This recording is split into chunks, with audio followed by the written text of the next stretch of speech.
think of can say ahomaso bi ahomaso so mu ade bi ni ade o hwe ni ye because o pa battle na wo se ngofo ntaba na be so all the politicians in the come wo nye won ko because on dey na aba e dey nya so every consultation yes amonyafo no o mu hwe ni ye pa o ye pani kodine be so panifo so na se won na panifo so a bedu ba be no be hia nko sankofo na moa enti o mu hwe na bi pa enti o dey na eno so enti o dey fa all the politicians na say obi o leader bia no won so o dey no afa yenko Tema Central Tema Central Charles Forson obviously ono so na watimi adi enkunim be bright so kai NDC ni no enti onya 18,870 we only Charles Force and MPP no and be bright so nya 18,811 okay uzi ben ho enti say one nya techman so techman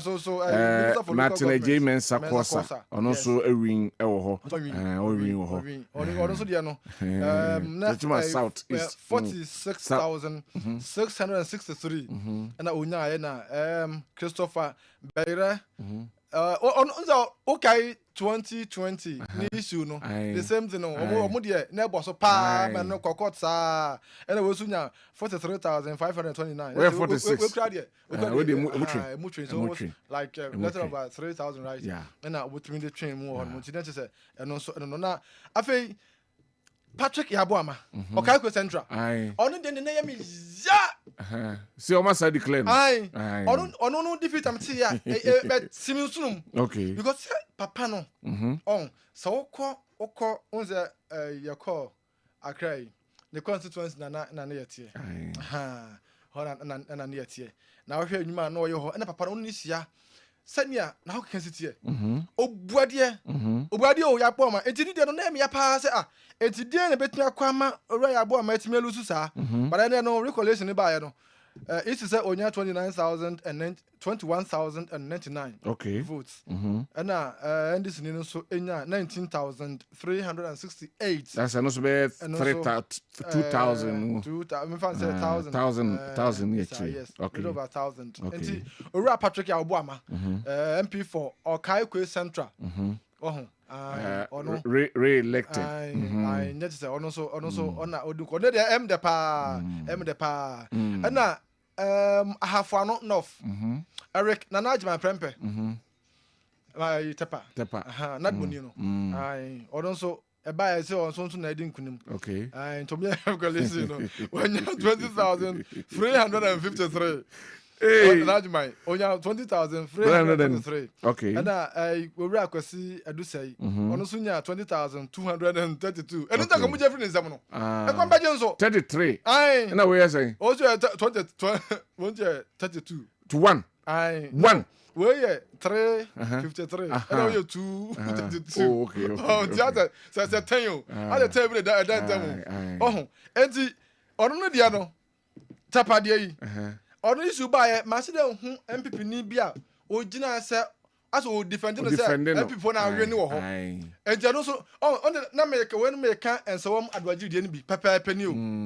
enti ono so no ase on hwe ni suban yi ono so that is it on hwe ni suban yi reporter every no ba enye se mponi and okay se no wa bem because no na government appointee but nadbu ona na data general nadmu ene bia na ahode no honti na o so mfi obi a se dey o se bra be se constituency nsam enti so ba na de tenant bo ho no se na de ba ho dia se ahwe mai dey se ne ase mesi se ahwo nya hwe dey se ase mesi that be se na me kan se ensem angofo ka fa owura no do mpre ho no sa bi enti se sa na betia dia se no o se bra be se constituency nsam because se sa na tia dia o de ni na ya futuo na de ma wo mo Eric Nanajima Prempe wadaroma wabra pa za situ wabra pa ana owura akosi adu se won se ono na oye former MP ana MPP ni no sani eko 2 no ko 8 years ana ko sans ba kan ko beje friends am wa ya juma ho bo juma pa za situ no we list mistake beje friends am enti dana wadaroma wo ba no Send your own what's your brand? Wabrapa. I ain't Wabrapa. No, Wabrapa. Sebi. Fabi be free. I know Wabrapa. Anyway. Young girl was Obuasi East. Obuasi is any papa credit come. Yeah, some Abuaji didn't come. Masa utie nkomo na ndidi ye no e kire say the princess na dead prefer or no na otmedi nkuna but recollection ni ba ye no isi say yen kan chega na fo nyina say Dr. Patrick Abuaje Boachi Yadom or na odi nkunim ye 18,558 and now some more Abuaje so de 18,539. Wow. And they are went 20 ba no. Oh yes. Oh, na say 20 votes there.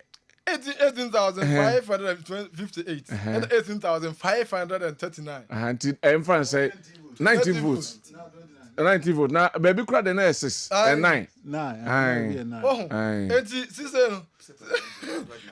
no. Yeah, Benny. And the account of Kwabena and Ablekuma. This is for a mass suspended collation. Recollection, a bien when this is winning. Yes. A bien who winning. A beer, don't come in the Ombitia. All right. You're trying to be sure. Don't come in the it is possible, sir, and this bit me a honor. Yes, should be. My question is so what the 9 say 9. Would the 9 in MPP? NDC. Benya how many seats? I don't know, 182. 182. So far. The 188. No. This year 182. 182 this year. Okay. And MPP so I think 82, right? 82. Tonight and four independent candidates. Into no. Say 2 be kwa MPP ho say 2 be kwa this one. I say 4 in be kwa this ho dia. And I say 4 in be kwa MPP ho so dia. Ni ahwe. 182 ni. Say 4 in kwa this be 186. Nzami adoma. There be say 4 in kwa be 186. Nzami adoma 7th January 2025. Ebe hunu. MPP for Ejina brand what 182 in there solid. And solid. Whom there were absolute. That's what I don't majority. So 182 to test. 182 to test. 182. Say 200 and 276. And 182 to test. All right. And that is a no nyamani no. Enti Kwabra Akadiaka. Like North. And Dome Kwabena. Enti election have been on Kessben. So democracy. Once election in January. Not until 7th January. Election in no. Election have been on Kessben television or Kessben media. Ibitwam. Kwabra I would have 5 and 10 years. Monto as well now. That's quite true. 184 near to test. Anyway, Mr. Joseph Amwa, Nadia Lajimwa, and Yasum Kuma. Obenia Kwaba. Yeah. Na boko de. Oh, Yamiado. And lawyer Kwabena Enketia Entry. And then the Mabudi no crets, private legal practitioner. And also our and Miami Frank Utu a champon and so our Frank and this in Imapa. Mr. Joseph Amwa, a senior member. Movement for change. And Ghana will rise again. Unless you have a Kawasam. Now, you're somebody Tedu, but when to be any Tedu. Oh, you're not there. And they say obvious. Because but some of Casam Binya. Mamma Cho. So I was whom we are. I mean, my person who only said around 2 years. Shed that on our ground drama now. On no Antoine now to say no. One time, or two course, one with that 12. Or two course. Oh, yes. The chair said something was cooking. Because one Casanka, why was he can now spend the year, sir, we are. But what about you? It means somebody was now being a sponsor financing. Next was show a wow. Some. The other just say, no. Mom said, what me I say? But Zamona Woko, so Kotuma, yes, obvious. And the other Yakubons were so here now. On say be or two about no. But fully when you one. Nti ne yere no pere to man. Ne yire so onso na to man no. And onso the other person was baby or to see ya. Enya dia or to man. Or to now monitor na. The pictures are there. Onye pictures. There me hunu ye. I'll send the pictures. Now omo or to soro. Oh, to soro. Hey, asewni. Oh, the on say. Young started, but don't say, me Adebakwa. Yeah, Kura no. We are going. MPP. Campaign. They were quite disingenuous. How? In the fact, say they didn't focus on their core policies and I say their core members. In politics, there's a phrase we say, accentuate your strongholds and mitigate your weak areas. Okay. And if we be a stronghold, we be on the make sure say the stamp is siso. The stamp was siso. Where's woman yansa? And no more na chese woman dreaming now. Other areas. Alanche Martin so. Any your mama so. Okay. There was not a single time, and as Befa says, Baumiaka said 100 times here. Emu 98, he mentioned your mama's name. Promotuno. So where's that? Obi or two be I know that not there. Because he was not your mama as well, because we'll be creating a campaign man. And over forms so, woman in answer, Otomala, or say votes. Okay. In the air, I want to match that. I did ever cheer me a Friday, no. And your mom has said this going to be just because of a lunch. No job with the Anton. And the credit woman down when in a natural woman in a passa. Propra.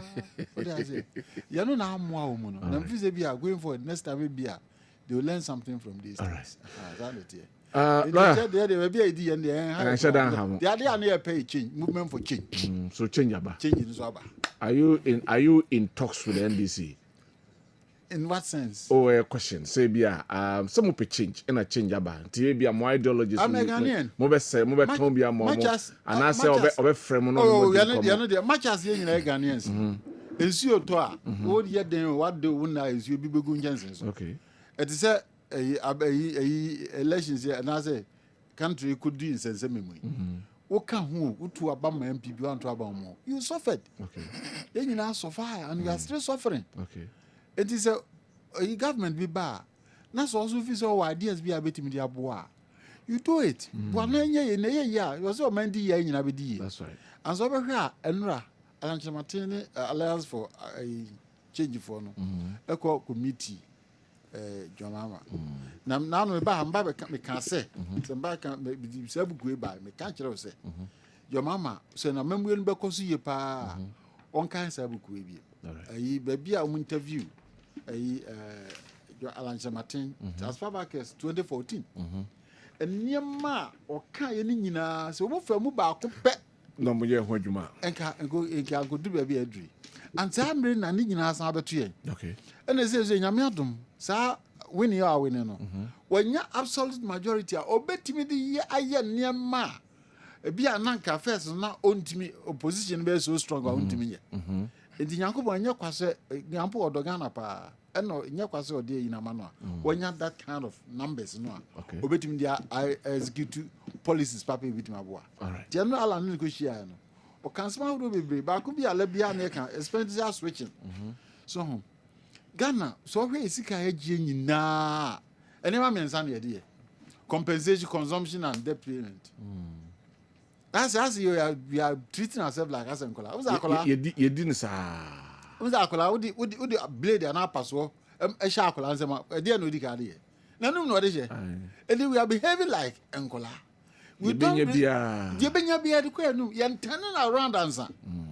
And all I can say now this time around, no 2014, okay, you say the government of Ghana must adopt expenditure switching.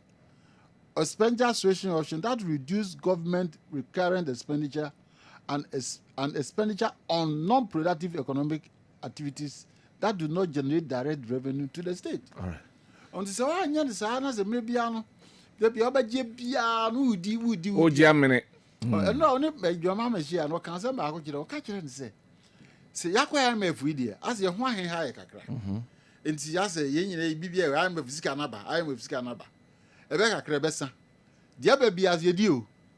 The bia no a yɛde kɔ productive sector no. Yɛde ni nyina do di wi a obeyede.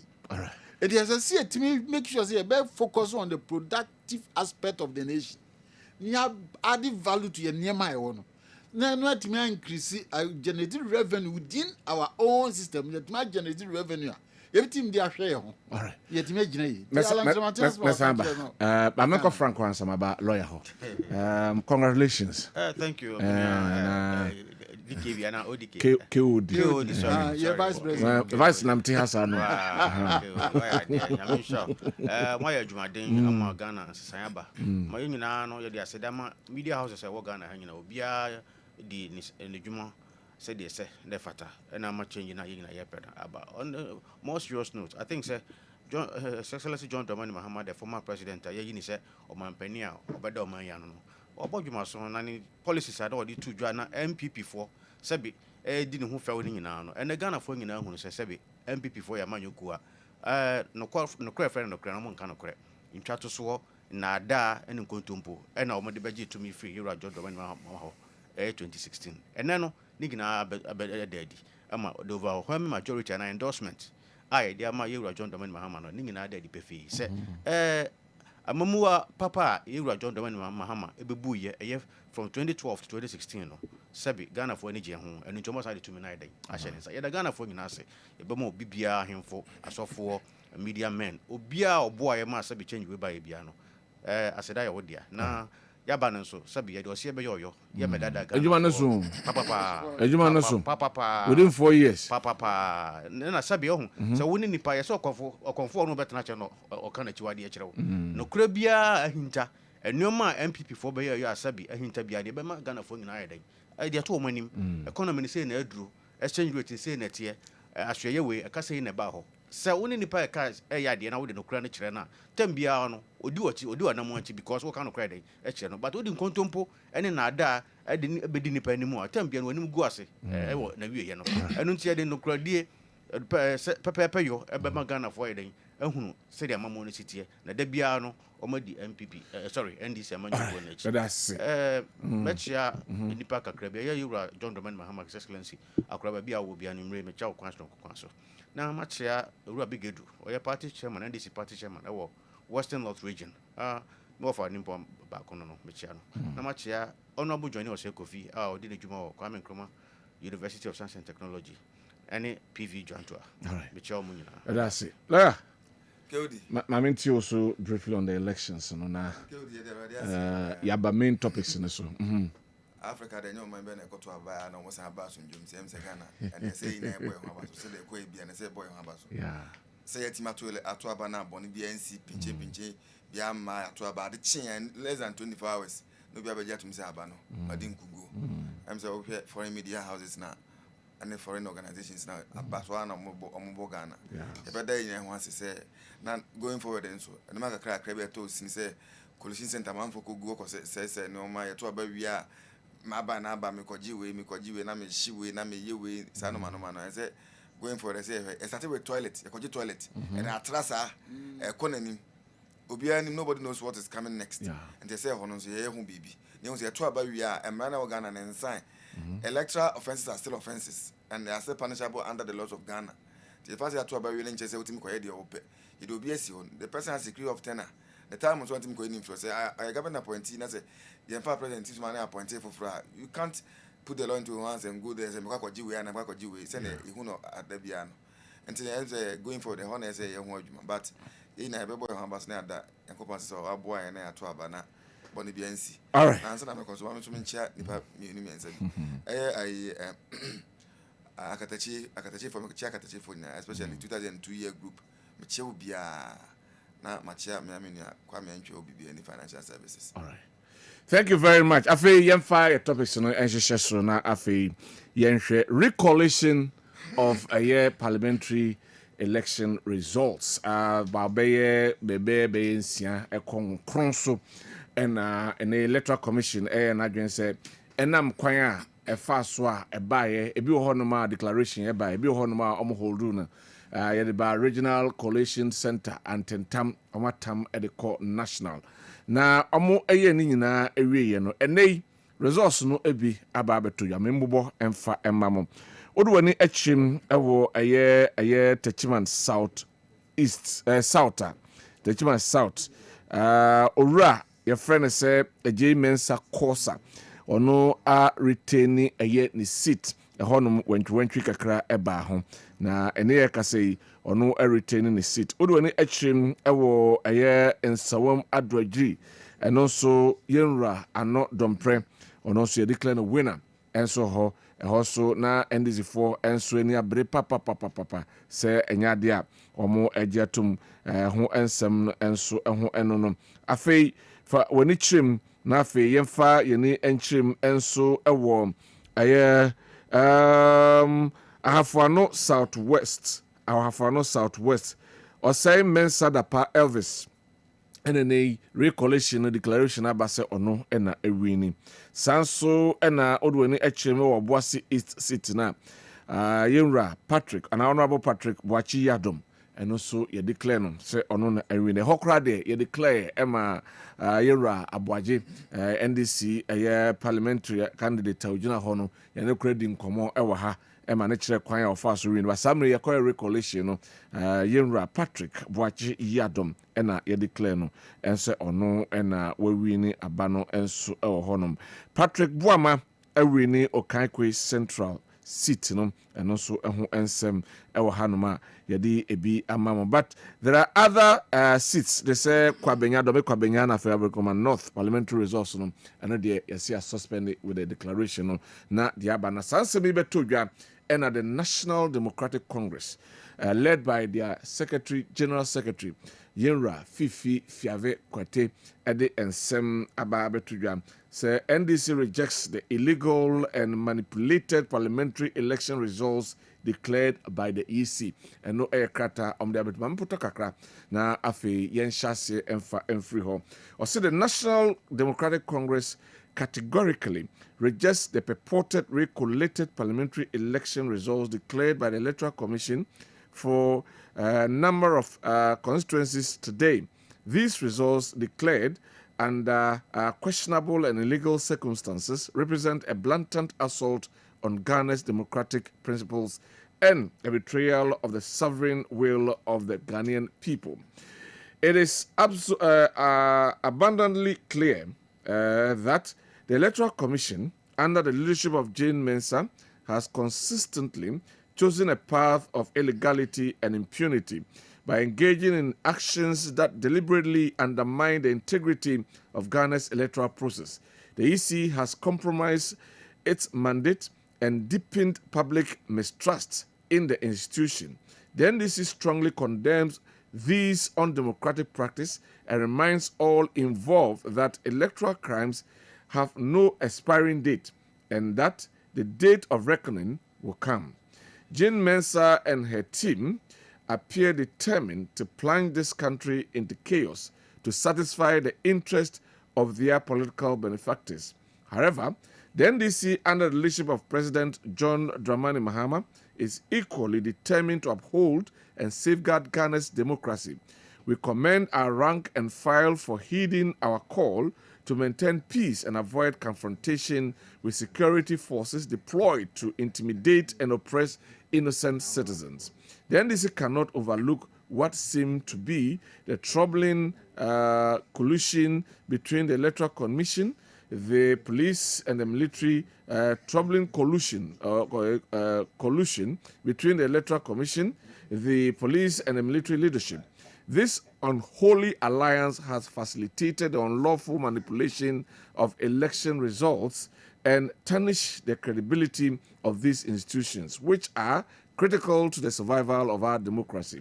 Furthermore, the EC's deliberate disregard for a stay of execution order served against them in a flagrant violation of the law and a clear indication of their contempt for the process and the rule of law. This illegal action underscores the EC's complicity in a broader scheme to undermine Ghana's democracy and disenfranchise the people.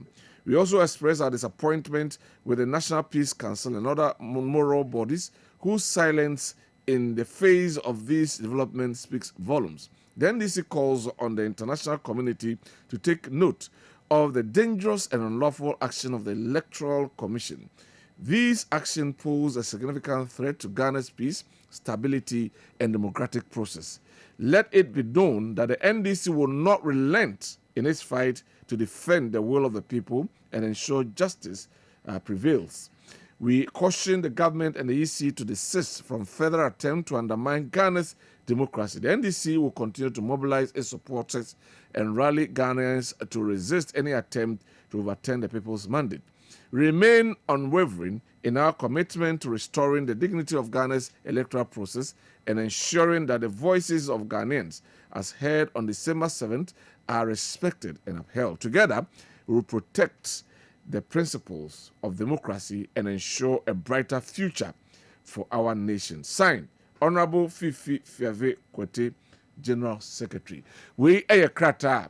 The NDC, Eddie Ababontin said, and Yama Koso between the Electoral Commission and I said, Electoral Commission here, ya recall it, ya sign declare results, and almost say, and fuck Quemu, Etiamra, na Omo Ebefa Quembia, so some bit me, Abo Ghana for Amoko Tuaba, Edema, His Excellency, John Dramani Mahama, and the parliamentarians no, on Bebo Ebra, yes, you know, any police for, any military for, Ashada, and now Omo Peso Muchinchim Ghana for Sa. Na bebi eni se abano ekono womo de akwakom womo frɛ ana se eyomo wanwa eyomo ya se enei body visit se peace council any other moral bodies no woma koma no tum ewo nsem we hu ya womo nka ho na mom womo to nsa e dia frɛ the international bodies ni ebi se womo nwuram na nsemi womo enka bi ubo ntafa nsema ewo ma me kɔ lawyer ho ansa na mintie no on that score. The recollation any ensema aba. Did the Electoral Commission even have the right to recollate these results? Send them rano etre efasan semran sana. Maybe the political parties no. Hey, KOD, Ghana yeto aba since 92. Recollation your first time I been. Your first time recollation. First time I recollation. I 2004 pro constituency. Yeah. Say bio. Yeah. And then ya there one but tell me one say I could say Uncle Mobia na opportunity say no man recollation what is it about? Yeto aba papers in the doors. Obe kan Ghana for now 111 under pressure. And the mistakes a bit me aba. And the okay the ball Ghana about to home runner CI 127 section regulation 43 to 48. I also say the EC can recollect results under special circumstances. And hence also I say yeah the opposite way. Okay. And you know say to aba na say mistakes ba administrative mistakes can be corrected. And one say pink sheet ni say no man yeah dey beko na ko he say bibia e kan no e bia mistake we ni e bit man be say bia mistake bit say bia o control 214 no control 412 the same figures na ba wadane no okay mistake timi ba o he to aba amanfo ko botwi ko ho pressure ba ho pressure so the ba nipa bia na pressure ba so a obeya ade say de wo ye ne na ti mistakes timi ba enti aba sa na e say easy quality results no na have baby recollation in so a me hu baby asema ma say ye recollate I was where so agon say recollate there be oko my friend say Eslaho 16 regions now Ghana NDC won NPP won in only 3 of the regions and say can the government department one using 2 million that number when you are recollating but baby ansem by na you have 276 constituencies e muna na ansem by on recollating so I find it very difficult to believe why Obeka say on your own chance because one win after the declaration the return officer or declare say Obosi East for example you declare say ono na wini what say me so can queers me sure of the area but baby or some of the police stations can be for us say any declare baby was baby am say Obosi East one outcome no mo dey kuma gina so so on declare there no what can be declare now declare okay another for say your life or your motto that's what don't come to so and say what are you going to do all right any peduane dey there nti am mental na nkume that be declare enti na the chances give me say no more say under duress threats say intimidation say man ba na say nipa ntimi the credible evidence cause say am pa me na me declare dey say we na when na mum no and this situation am declare nipa be go intimidation near the insect can be near ABC. Not other police stations in my yes, I change no declare pressure about so I will declare, but declare will be a call. But later on, the right must be done. The first mistake first nature say it should go on until a recollection in medical say it's administrative and it can be corrected. It is a bus not say correct. I don't think there's any wrong with that. Anyway. I don't think there's anything wrong with that. Anyway. Yes. All right. I feel my memory politicians in a way. Nah, Frank. My memory. That's the recollection. Easy, no. What you court order our day. I think, sir, you cannot eat your cake and have it. All right. In 2020 elections, particularly the Chima South, a similar incident occurred. The B says SCO, the Chima South, NDC for calling for recollection. What did the EC say? And not almost a gazette, we need a gazette. It was not gazetted. It wasn't gazetted. Listen, the very moment announced or declare results and said in favor of MPP, don't they say no, there's something really wrong with the declaration, and for that matter, we need recollection. The EC said no, once the declaration has been made, and as a yadi nipo, you can go to court. You can go to court. Yeah. That is what the EC said. The very words of the EC. So you can go to court. So in this instance now, Sabi, I'm going in favor of your If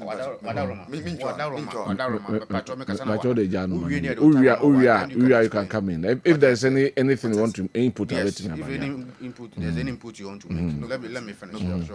So what I'm trying to say is that EC from her own words, and I say we are using her own words to judge her. In 2020 elections, particularly Techima South, we agitated, we protested, said no declaration now, electoral officer now, it's not what valid, and for that matter, you recollected the results, and I am kind of bill near when the EC says that we can go to court because once the declaration has been made, there's nothing we can do unless we go to court. So that's it. And then a bar said NDC for a call in favor of NDC for India. What court according injunction? High Court said no. According a friend order said you will recollect the results. That is where we find it very confusing. And for that matter, recollection in the eyes of NDC, they say it's invalid. It's invalid. So what are you going to do? That do what? You be hungry, be yo. That do what? That do what? Say, baby, hand over power. Okay. To the NDC. 7th January, hand power my we are. And quite young, so fast what? You be the first declaration I hold, you be fast. I'm the first declaration on my year, because and NDC in the Kojina platform, so declare NDC for winners. And yet the very officer of the Electoral Commission. Kojina declares NDC for the winning. Ebase be under duress, be under threat. All the polling stations no declaration was made under duress, meaning KOD. Baby, I don't more say yadi akumagina nipaneson. It's neither here nor the police. Not police for any ho. I saw you for any ho. For that matter, video so by out taking a Yahoo video. There was nobody holding any akuma or axe. So they all threatened a friend, electoral officer, and on declare in favor of a friend. Now, even MPP for supporters, you cannot know. Both parties, no Obia supporters were there, and they declare in favor of NDC. And pink sheet in the son of copies are the man, Adwajin Sawam, for instance. Pink sheet are the man NDC agent, you know. And then the Omusha should declare it has been altered. Yes, no. I'm what the original pink sheet. I'll show it to the. I can send you the video. You send you the video. NPP agent admitted indeed the pink sheet at the man on that day. No, it was different from the day. So I did. You want to sign the year, you know. And then because it drew 7th January. Hand over my we will go for the original pink sheets. Or trace on we you know. They declare honorable Adodom pre winner. No, also, my Otano, as some of you MPP agent, as some can say, I give my Omubi and the officer who say there has been what errors on the original pink sheet in our demand woman. You know, they've altered and they've corrected those mistakes without the presence of the NDC agents and we corrected those mistakes. You know, tell this to the ordinary person. NDC for we are well versed in electoral processes, and for that matter, you cannot cheat anybody. The Oma declare one moving the singing in ano. Me say invalid. That's the right word I can use. Invalid. No. On the 7th of January, when power is handed over to the NDC, we will know the true results are declared. say valid or say invalid. Does it mean you are going to act as the electoral commission? You are going to court? You cannot eat your cake and have it. Once declaration is made, nobody can overturn the what you call it, the declaration, unless you go to court. Now then, I would own court wrong. Court order that's over regulation. In any case, who is in the you don't have that right. As your words explains, you don't have that right to recall it. At the end of the day, court order from High Court, so recollect it.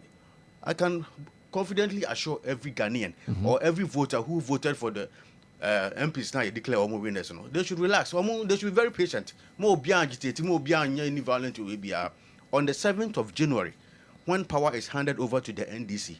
You be who the true results and the true MPs electoral so monko parliament house. So what I say, we gidi enye basa yo. Ya botre obi anya botoye mu. Ya nye ni basa ye bia on the 7th of January. Yet in common quality or body, also didn't quite idea. You are John Dramani Mahama, His Excellency. You better swear in as the president of this country in 2025, 7 January. We are a honor Susan. The Susan the board on Baka.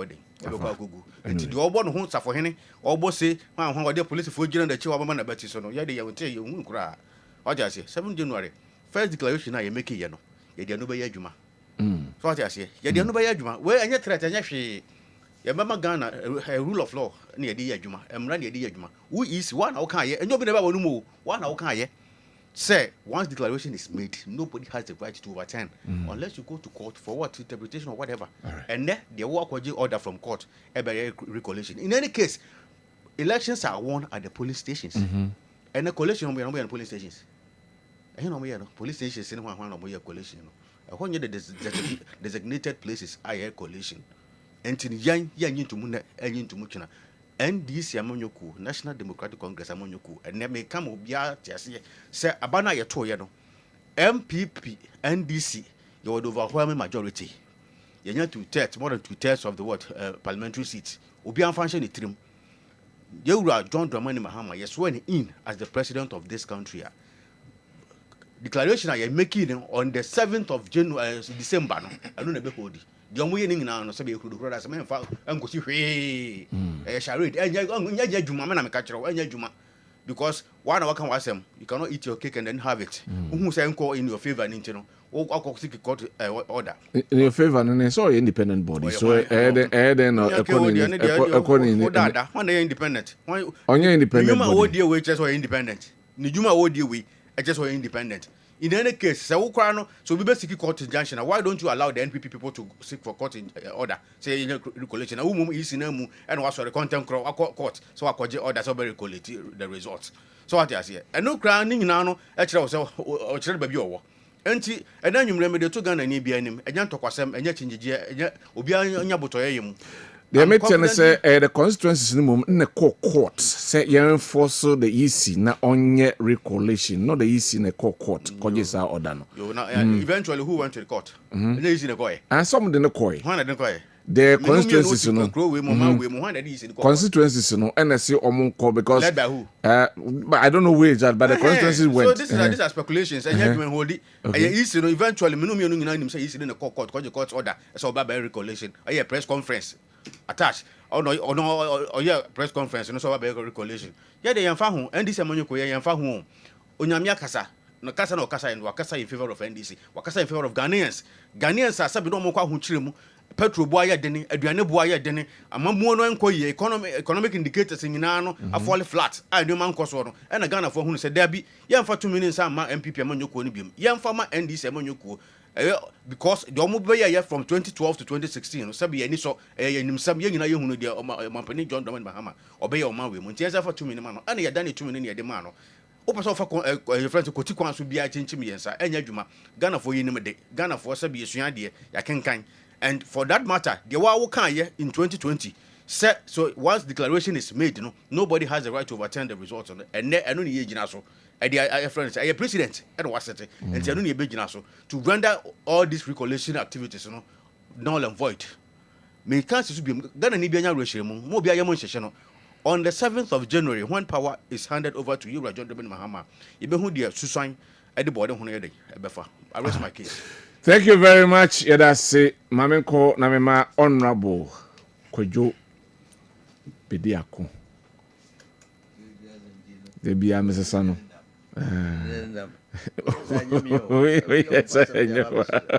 Honorable Kwabena Hene Bediako.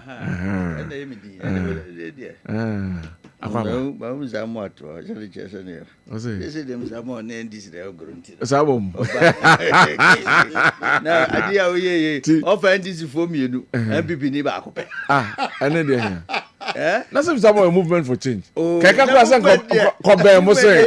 Nkobe mo say obi a. This na call na krana. Sen kobe mo kura che obi a. Mr. Tacho ya. When the colors and go Obe mo kura che. And mo ko ne ko de. Don't tell ya ko fam this for me na fam pipi for me na balance. Okay. Akonya de mo me mfa konya so da. Ya to aba wie me ma. Ti mo mpani da. Ghana for us to aba ma no. Akonya so na me mo na baso. All right. Takes a kudro na betim dia rempre no as akọ it takes the that better where you pray no no as akọ no akọ prince aso nya me adongo so it's not an easy thing to me mo na baso all right na me zan catch them nya no mentis for say so mo wini eye na yenhwe de way tutu anamo no e kire say Ghana for anto aba no do so say mo mutuma no no the same new school na new defense no to so mienu say agozi be number 5 ya be enso hwe o mama na wa to so number 6 no abi defense o na be defense wa mo ni ana ho no want to turn your year ada o mo di 5 no be school pe o be basa ko di 6 years enti e tu o mo fo to me de ma wa enso hwe to me ye ehu firu za to fom pe o dun za be si o anu aka o se enti omo hwe kwan omo hwe so a mfi nan ye danimu ometima ma Ghana for a omkoto abama omo no omo kwando so hwe the number of increase ya to 2020 no a no so bi asa no so bi asa about 115,000 no so sa mfi nan wunya ka ho a no so sa okay enti ese ya hwe yi pa bam na omo nwere kwan ya ne nti a sa nipa no nya reshimu pa sa to aba no e ma omo no ebetimi aboa omo senye saa na we se tumi aba on santi no me wo right one kai say left ya ama ni ebetimi anya ho endi hwe ko ni mfimi no all right enti mesre mfa konya so me mo mampani na be de chi Dr. Mahmoud ba mi aba so our chair leadership maybe ni gidie pa se ne kure de e ba ko pe senye on ne de ba ya nka bia ne nya kwa ngenya samum o me ka kire no kure sa ti ono influence ka ho be no munya na wa mo research bibiri o mo ye ko ba bia o bo nya bibiri se MP4 no ko pa check enukure nya bibiri se fi MP4 no enukure tina me ka se tumi ye de ma no anhwe tumi so ye a e betimi efuru nsa to form na hwe se ba bia o mo ye recollation ni ade hwe difference no hwe 2020 aba MP4 ni nya e tuma hwe mutumi so ye o ena me asamo make tu ni pe nyina afo afutu na de ma na musa se mo manhwe mo de no so ye se me ka tu ni pe nyina afo okay na omo no mo yese so am ye ni na ho yese movement for change omo firi mienu o firi nyina de aba fie to china obi firi omo ani ana ho a omo se nyamane okay ele zo omo no mampenda da meetings ye kwachi ade 2014 advice omo de ma sa ade akọ 2024 the 2014 on my advice no MPP for my need that ha ki win 2016 no think any my ye na manhwe ni ye okay enti di nyina na hwe ye asro enti onye no bagro no de oyi nani ato nche na party fo nyina menka chi obi anka na comment yam so opposition dey anya first time ni 2000 nyame adaroma wompani kufo ba nya trabontin 32 years ni ma bi da eno kura motrai eno kwa hetrai 92 kura parliament ni na Rollins dia eno kura ni Ghana eni minu kase kura ni be busumi zendis from bi komo be do mo watotobo no ma ede besre obo ya to ba na wi ya to ba wi ya Ghana yan hwe anim hwe na edi anim kwan be ne be fa so nipa dodo no a ho betimi ade atọ alright na boy mesaba na yahwe ba ma ko Mr. Mo na yenhwe eye recollection ho ensensem ba mini akasa pa na visa enema ese ye nyina ketie nke ye nyina ya dwene ekoso because o man ba company o so na power can trick said the president before kan unya power tim yo de it is unya is kanwa ko nyeska bi de bia ska boom bi abeto me ka mre bi a chepa na minya check bi 100,000 cedis it man Friday kai we say Friday you me that wonna wa no ko kakra na ve chese unu wo bi abeso bon na anyway in bombe da be na Monday be do man da no papa me maso am ko man na ho tro so it is sanity now there is something we call success success one manage ya becomes an idol becomes an idol now if you are worshiping success here then that the beginning of your end the meaning you can idea nuclear power all right MPP NDC win you ma win overwhelming pa chese e bin see that so it mean say quantum of a year parliament say we can be bia be odia so why we na so worship so ade no pay you are out okay they are penam stage ma can you say one the first thing they have to do is bury their ego okay and manage their emotions because one we need see no aye nyina ye boss no we dey me ho be as first 3 months so obi anya position bi dey no start no more kasa so forgetting say enyo bia na benya position but say what me boa na say niam akoso ye wa ba ni mu a e na wo bibia wo ye kakra no so benya bia wo debate bi ahwe ho so enye say ma political position and political appointment and be na be ma wa ye mo men sha de nso enye Ghana na politics ya say na guy politician anya wo na wo yes kani but unfortunately you say no politicians na yes kafo in the man for so a target politicians a politician be no yes kani scam so far na just go wi ai the ya can say politicians na ya crofo and all that sad name na yes yi free hono ti joma ma be kam the mestre so sad name na target no a ye dia target politicians no say wo nyina ya akrofo omo no nyifiri omo no nyifiri okay because nyesa be ha adwen hwe ya ba beto abai na nu ya unim say 276 constituencies na Ghana almost say within a short period no do yemma MPP for ma obi 1.5 million cedis so mfanko other things for multiply 276 we this kaketwa do musa so yo 44 million for so evidence what you konye musa di ba ya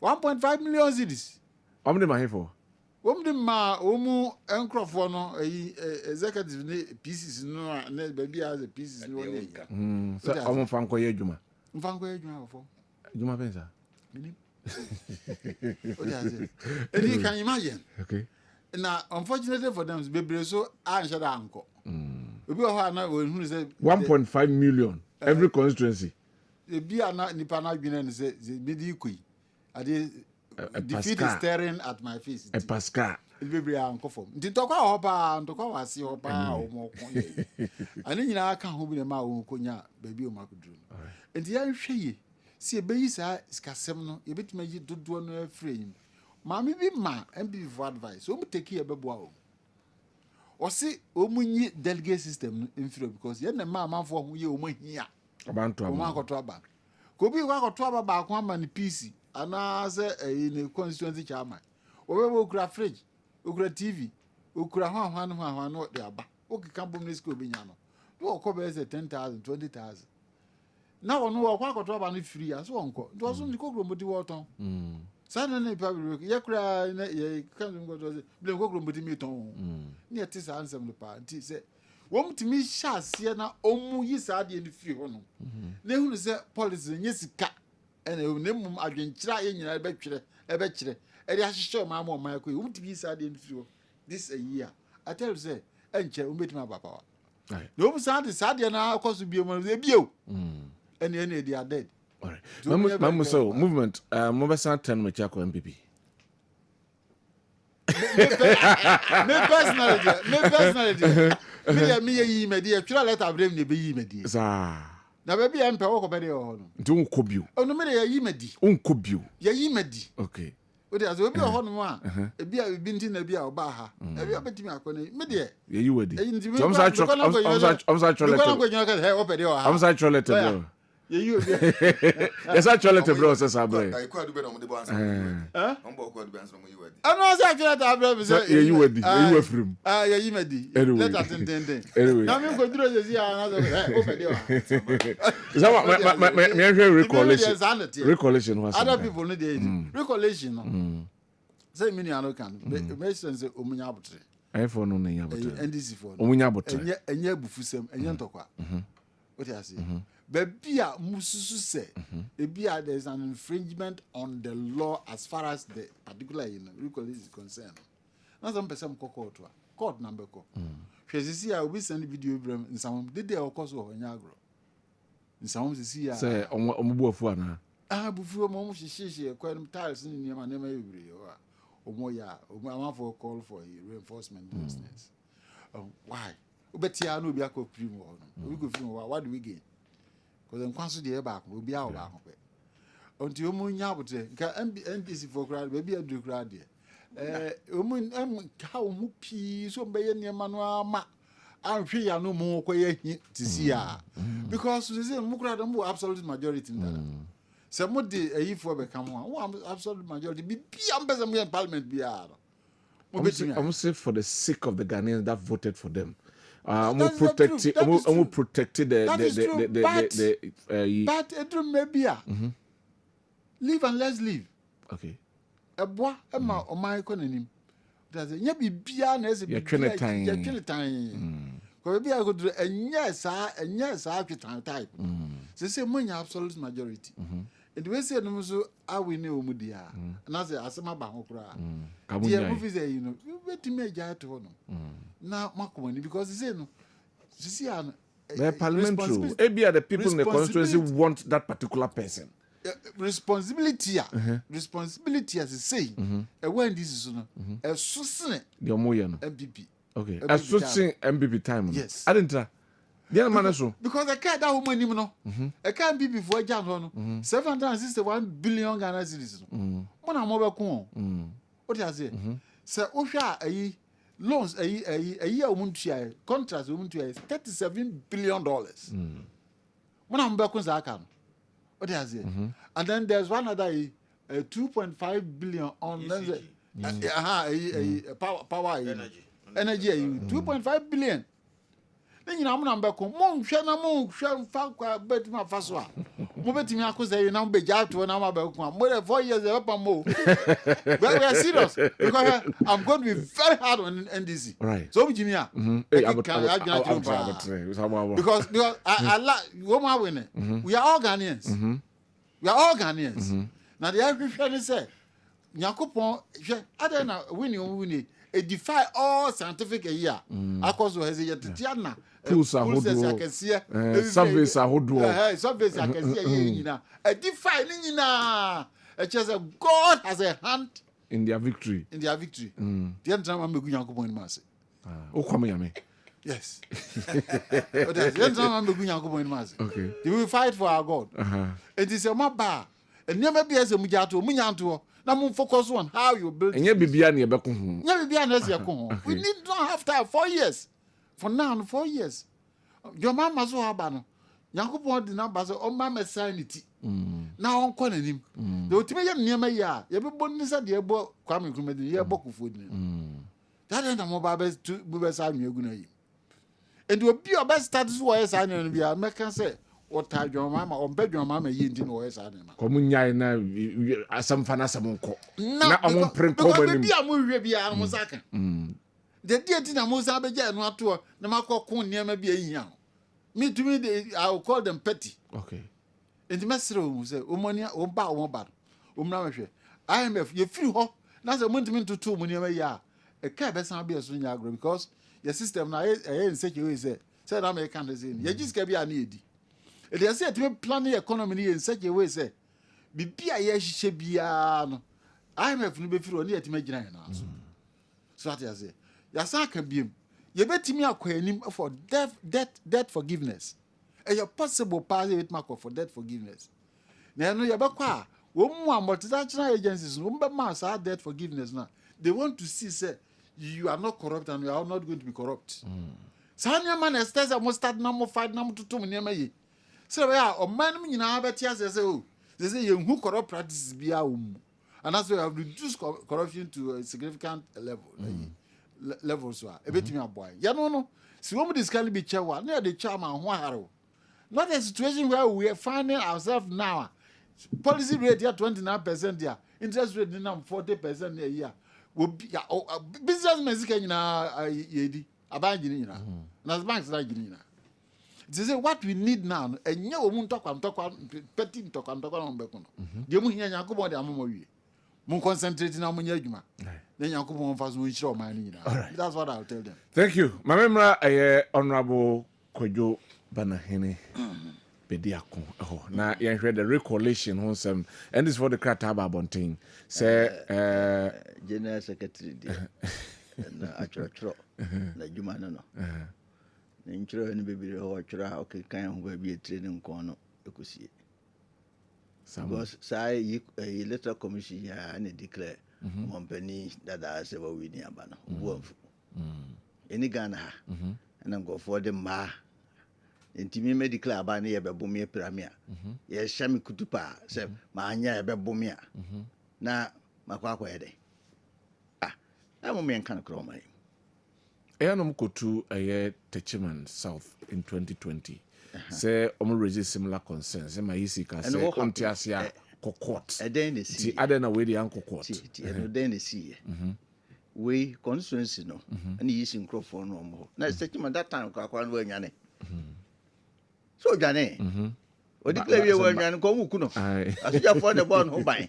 Nti nanu ke ku obi a. Na ade a Majimi enti sabi o sabi. Na makwa ko gina say me de me kwa ko kan se na mepe. Aye ho na police fo yi amanfo bonkrofo police fo gina ho mo hwe. The videos are there. You see so only NDC car some be announce me we am send video number we just oboa. So ho no po be send am. Anyway, I would but o dem na man be ma. Ma in trouble. Enti ne ho na be send am. Wakoyi. We na wi an wakunu. Nti me dem fi se nipa nkwan de ba akopɛ. Ɛna ɔmo kɔɔ nsu no. Ɛyɛ constituency no. Te sɛ ne na no de kɔ ɔmo de kɔ parliament yi a. Ɔmo se ye de toto nneɛma asɛm abɛsi dada ada nti se parliament mi anwie ne ɔmo pay. Wote ase. Ye wɔ ne constituency na tworo krata. Ɔmo na ɔmo to aba no. Ɛde akɔsa aba ne wi ne ye ne se na tie. Yɛn kɔhwɛ no foforo. Nti amra ɔ constituency no. Nti the court to show there. A Ghana Parliament no crown court to say speaker or Casa Massa or Mranco. And yes, you say Mranco. Yeah, chain. Enti constitution no Emma Quine and a Timam for our more from her. You see, about to return Ghana, 100% too. Having Crown Young Pons of Monsambia 33.3. Or Manant now. Hong Kong democracy in ho. The democracy in the Nipa pet 80 minya. Na parliament no okwa ko gina ma munyina upenu umpenu che to abai se mampani e ba ko pe ye so in 7 January pa ye nyina president e ba ko pe obi a wo ye bibia ma na tia akonya kase a mampani ti so no ye no mu bisi no ye mpen sa o ti ase enti no Ghana mamra na makwan na ye sidi akoye adwuma na we kura no hwe ye de mo kura ye sen o ti ase me ni se me gidi ho ma mampani dada obedi president say na mani e doso na mani e doso ekwankura be fa so adokono so bete ekwankura be fa so $1 so bete ekwankura be fa so teacher fo nkoda yom go akire yi a ye be fa o madwuma ekwankura be fa so nurse fo nkoda yi ekwankura be fa so agenda 111 wo be wie ekwan bi o mo hyase o mo ntimi anwie konkura be fa so na be wie fisi ha se wo betwam wo se be wo ho utwam wa amane wa twam wa amane o ti ase konkura be fa so ankokon kitinkiti be ba konkura enwan kitinkiti be ba be wo konkura ye be man abobo ya man kodai ye se eye huge ye ni nyina kwa kan pipifo ho kura se omsua Omun to me. Me just said, the entry so how me kwa kamekata mfama womo. Osetu mkasi akwama adia na waninda. Unsa somse kikau. You have to hold it very well. Yeah. Timi de me free say to try some toda. Aya na de atwo krata tenten. Ya ho ya hu krata na bibiri. Ebi na si yisi income na yekoye yinsem onyina mo kan nyina na bibiri nim.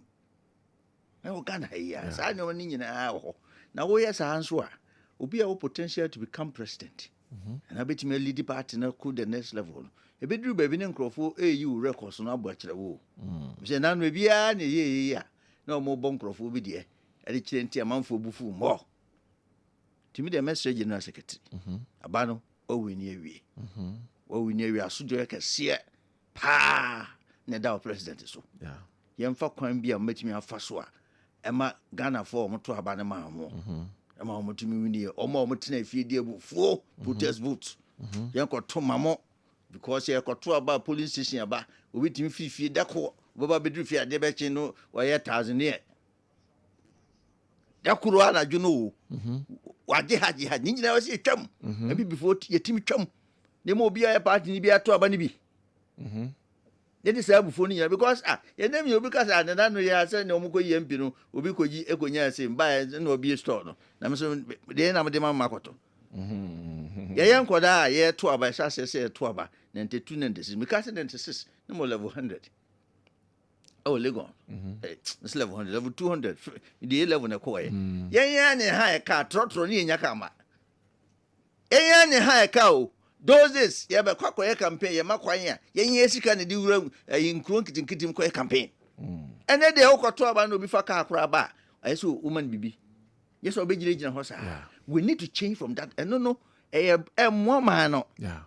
and more man no nti wo as a politician no sebi you corrupt or corrupt because you drew high so yes animal no e man no society no and this animal no e hye nkrofo trim e ya ma ya koyese wo adwene mpa na wonimde no ye adwumaden na level of creativity was sura enko politics mu kura if so wuram pa obi efi so be bokro no Yeah. in fact so wuram odi mfie nan na ye hu se wasi dan bi tikaka hu bi mu pa yesa kwa na kwasira we need to change from that if you say man chichire e de adwene pa eni nimde papa eni adwumaden eni se wo dwene mobrofo ho na de chichire man ntimi de mesere se ade asi me NDC me nya bi entra na me ne mampani ndara nyame adawro ma position aba bedim na me ka se yakukudro na abekọ ba akwa wote akunya so a olusu tini o no sa akose kan one olusu no one paba osa ko third one Nyame ahye wo on a silver platter Ghana fo ankoto aba no aboa inti sa akonya ye wenye ye konya that's one redeem we image me can say in quote if you say see that's will be call no sa ba you need to create something mabunu ne mabawa mante ne mabawa ebe hunu say o abrabo mu kura no so odi bibi si wani so na ko ani ma you can get it na why bibi ama Ghana fo hunu say nsem bia na nkofo bi titi ye no senate sa akora ni pati sisa All right. the mesre omo tiesi kwan so a omo ye yi no ya to ye na Ghana fo nyina akoto aba na nka mo nipa no we dey vote no go and check omo register e a omo ankwa akoto anti ama that slim margin no e wo honom sa All right. tie nyai na wo ye nipa ba ako obekomo na we didi we fie we adamfoni We nu akura ni. ma politics no Eh, e be bia TTM. e ye ba mbere na mako But that's honorable. Thank you very much. UK, Ashford and Michael was good evening, Kyori. Please, I wanted to know whether there was video evidence showing that at these polling stations, as the EC is saying, it was declared under duress, right? Good evening, host. I will do Idrisu from Yeji. Point of correction. What happened at the Chikma South is clearly different because the result had not been gazetted. Let's educate the public with the right information. The NDC guy, Obi already have frustrated. Anyway, Oto Echampong, essay, It's not talking, please be mindful of your language. I won't read that one for a specific reason. Anyway, good evening, Mr. Host. MPP lost massively as a result of Nanado and Baumia's selfish and wickedness. 2. Sometimes when MPP communicators get the opportunity to speak to good Ghanaians, as if we are their children, especially a man called, I won't mention names here, they sometimes behave as if he owns the good people of Ghana. 3. If Mahama wants to rule Ghana well and prosecute the so-called MPP corruption scandalous men, he should forget about her wife, his wife, chiefs, friends in MPP, and also allow the institution to work independently and efficiently under his watch. Nana Fin Ewo Kaswa and Oduwe Abrain. Please tell the NDC man that when results are gazetted, we don't do recollation. Achuta Sehi Debisu and Oduwe Abrain. The NDC man should get his facts well before he comes on air. How can EC send herself to court? I don't blame him. I blame Nanado. Free of Aye Asafu and how the way Abrain. Can you tell the NDC man that there are laws in the country? He should stop this empty threat and give us a break. From Abed to Pankrono Abed and Oduwe Abrain. From Ofajo Ewo Datano or say in the Esunafo South. The NDC should focus on their governance rather than being doing buga buga. Okay, then this man is throwing that into people's eyes, so they cannot do anything because EBC is not perfect. Then why did Mahama accept a verdict from Jonas Krensel or Goso and Oduwe Abrain? Honorable Kwesi J. Mensah of Asichiwa near Fijasi Ashanti, I want to tell the NDC as a party that what they are doing today will surely chase them tomorrow. Now NDC is becoming the ruling party that we need now in what we need now is development. Okay, and also Edian. Good evening. Politicians will never learn. Look at the way my mentor is speaking, the same way NPP did. NDC power corrupt. Kwachi Edward Nassau or Atunsu Agogo and Oduwe Abraham. Mr. Ho, tell NDC man and Alan Chamating on my heading. Man, that is a court who makes the ruling for EC to recount the election. So why are they blaming the EC? NDC give us a break to 2 hour Konongo and Oduwe Abraham. Can you remind the NDC man that they also went to court for injunction, but court ruled against them. So what is he talking about? Fred Ken University Campus. KOD, I blame Interior Minister, National Security Minister, and Defense Minister because how can they accept the proposal of NDC not to deploy military and also police are not used gun? Look at what is happening in this country. Why? Kwame Bedu and Ebusa. Okay. Can you tell the NDC man we won't accept any excuse because they know there was economic crisis and John Mahama said he's coming to solve it for us, including Galamsey issues and unemployment in the country. Prince and Kransa Ena Oduwe Abraham. Mr. Host, you see, we always told people in this country that John Mahama and NDC are sponsoring Alan Chamati. Now listen to what Mr. Amwa is saying. We live to say from Sewa Sunyane and Oduwe Abraham. Good evening, Keori. Please, MPP should take this election as a lesson and they have to beg COP Alex Mensah because he told them much about IGP concerning the way he's handling police administration from Edu Kofi Ejuso and Oduwe so Abraham and Enyumre. Now, we as a kindly ask the one making allegations. Which allegations are they? Of the 1.5 million given to every constituency, that how much did they also pay from Ono? Anyway,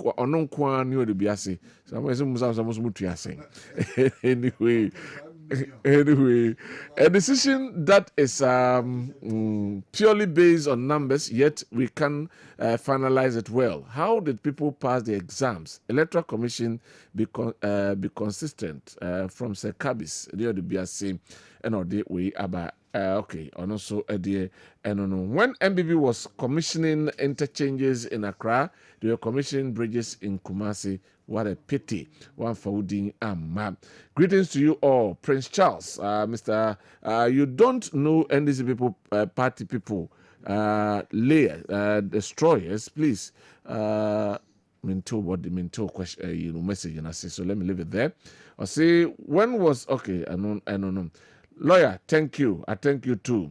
And also EDB Abba from Amakwata at Asokore TI Amas GHS. Factors that caused the downfall of MPP betting tax. The NDC showcased beautifully designed and decorated billboards adorned with vibrant colors along with stylish t-shirts to complement their display. Decision to withhold promotion opportunities for teachers. Decision to withhold employment opportunity for school leavers and nurses. We not say Emma MPP for Elusia. Good evening, sir. Please, I want to tell Honorable Banahene that we don't teach old dogs new tricks. Mahama is not new in this seat. On this seat, he was able to solve Dumso and done numerous projects. Dumso project on you. We see on a survey, on a survey. Let's see what happens there. Good evening, host. Why is the old NDC always speaking with harsh words as if Ghana belongs to them? Upon Kojo, Grand Bassam, Cote d'Ivoire, and Odewe. Good evening. I'm watching you live from Techiman. Please tell the NDC guy he must talk well because we voted massively for Honorable Ejay Mensah. Okay. And also Edia Ode Aban. But we and Baku for Manebo. Your name said the ATM. Baba Hama Ewo Obuase. I say the recollation of some parliamentary results have exposed the NDC. And also anyway, and also and right. Me got the second round. Now afe yen second round. No second round still. I'll start with lawyer. 1 minute. Answer now bit my file. I call court for with regards to election petition. It takes 21 days after the results have been gazetted, and also internal process must be exhausted. Internal process been recollection. Into just some recollection. Yes, into corner and 1 year. Na say gazette after 21 days now. All right. All right. Thank you very much. Right. My Mr. Senfree hope you now for yenhwe Team Oral. Operation Recover All the Loots. And they, the former president, president-elect, a true num edi omo esomo preparatory team ya omo ebwa na omo gather the information needed na amanfo a omo de dream titru ewo MPP abamu yemfom ko gina emranim na yeni omo ne. But people are asking and questioning the constitutionality, the legal framework of the oral team. No omo mandate cry saying a dear putting on ye war a number of bodies who are supposed to take care of that. Again, at this particular moment, Onya assume office as the president. Let's look at all these dynamics. Na yenshe honsam. Okay, KOD. I'm say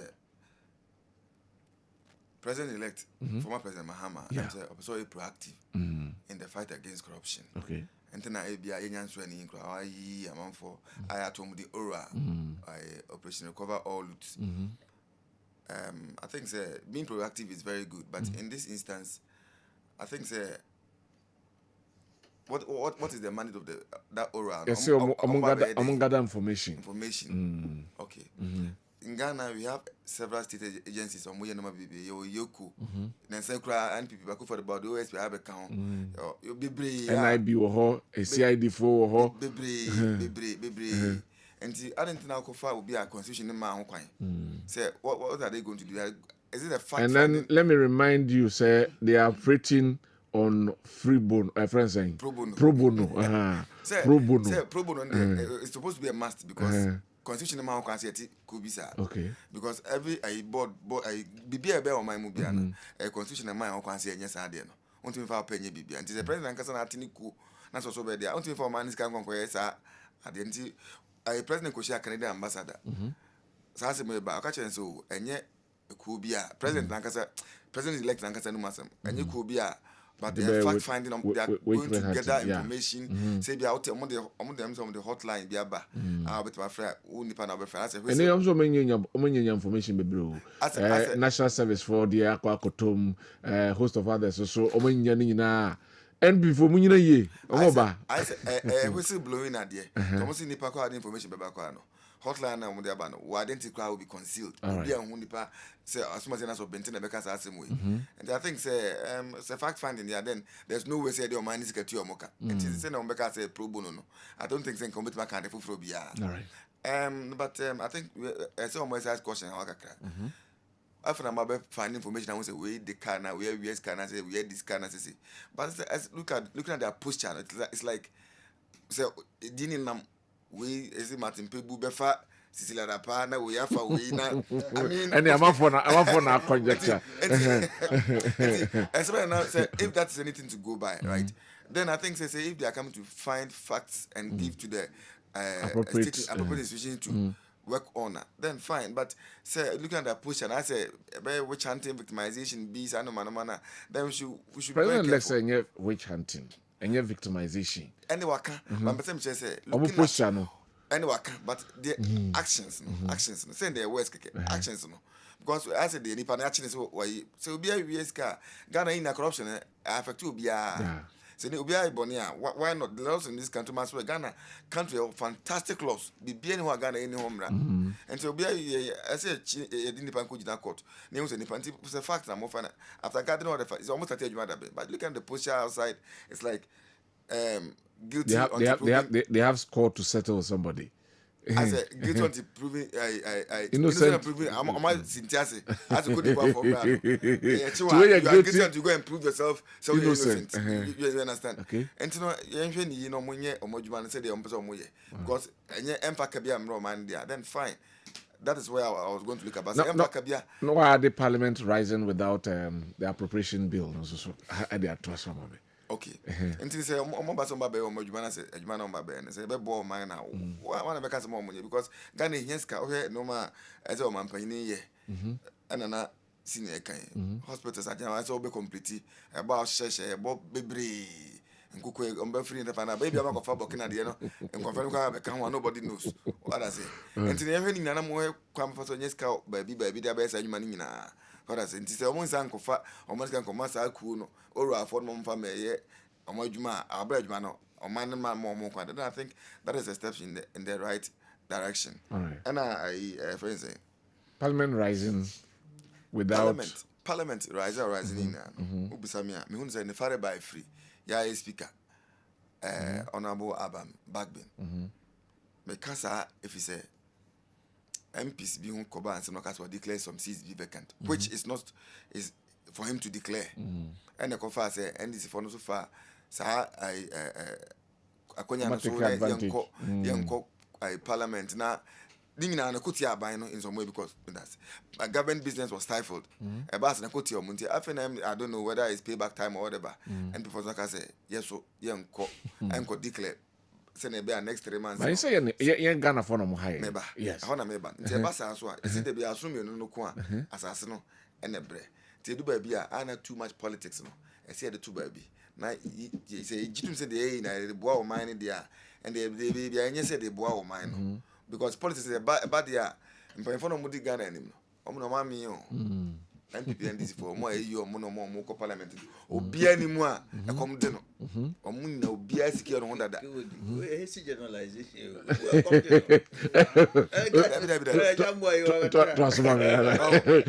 Me view no bo. Obi no community omo ye tam. Oma me in baby mu de omo yere no omo girlfriends call holidays na that ye nim ni na ba ma team metra mbo ba man for your videos ne ba you sometimes you wish you are even them but you are not them so you have to be where you are. Yes. And to say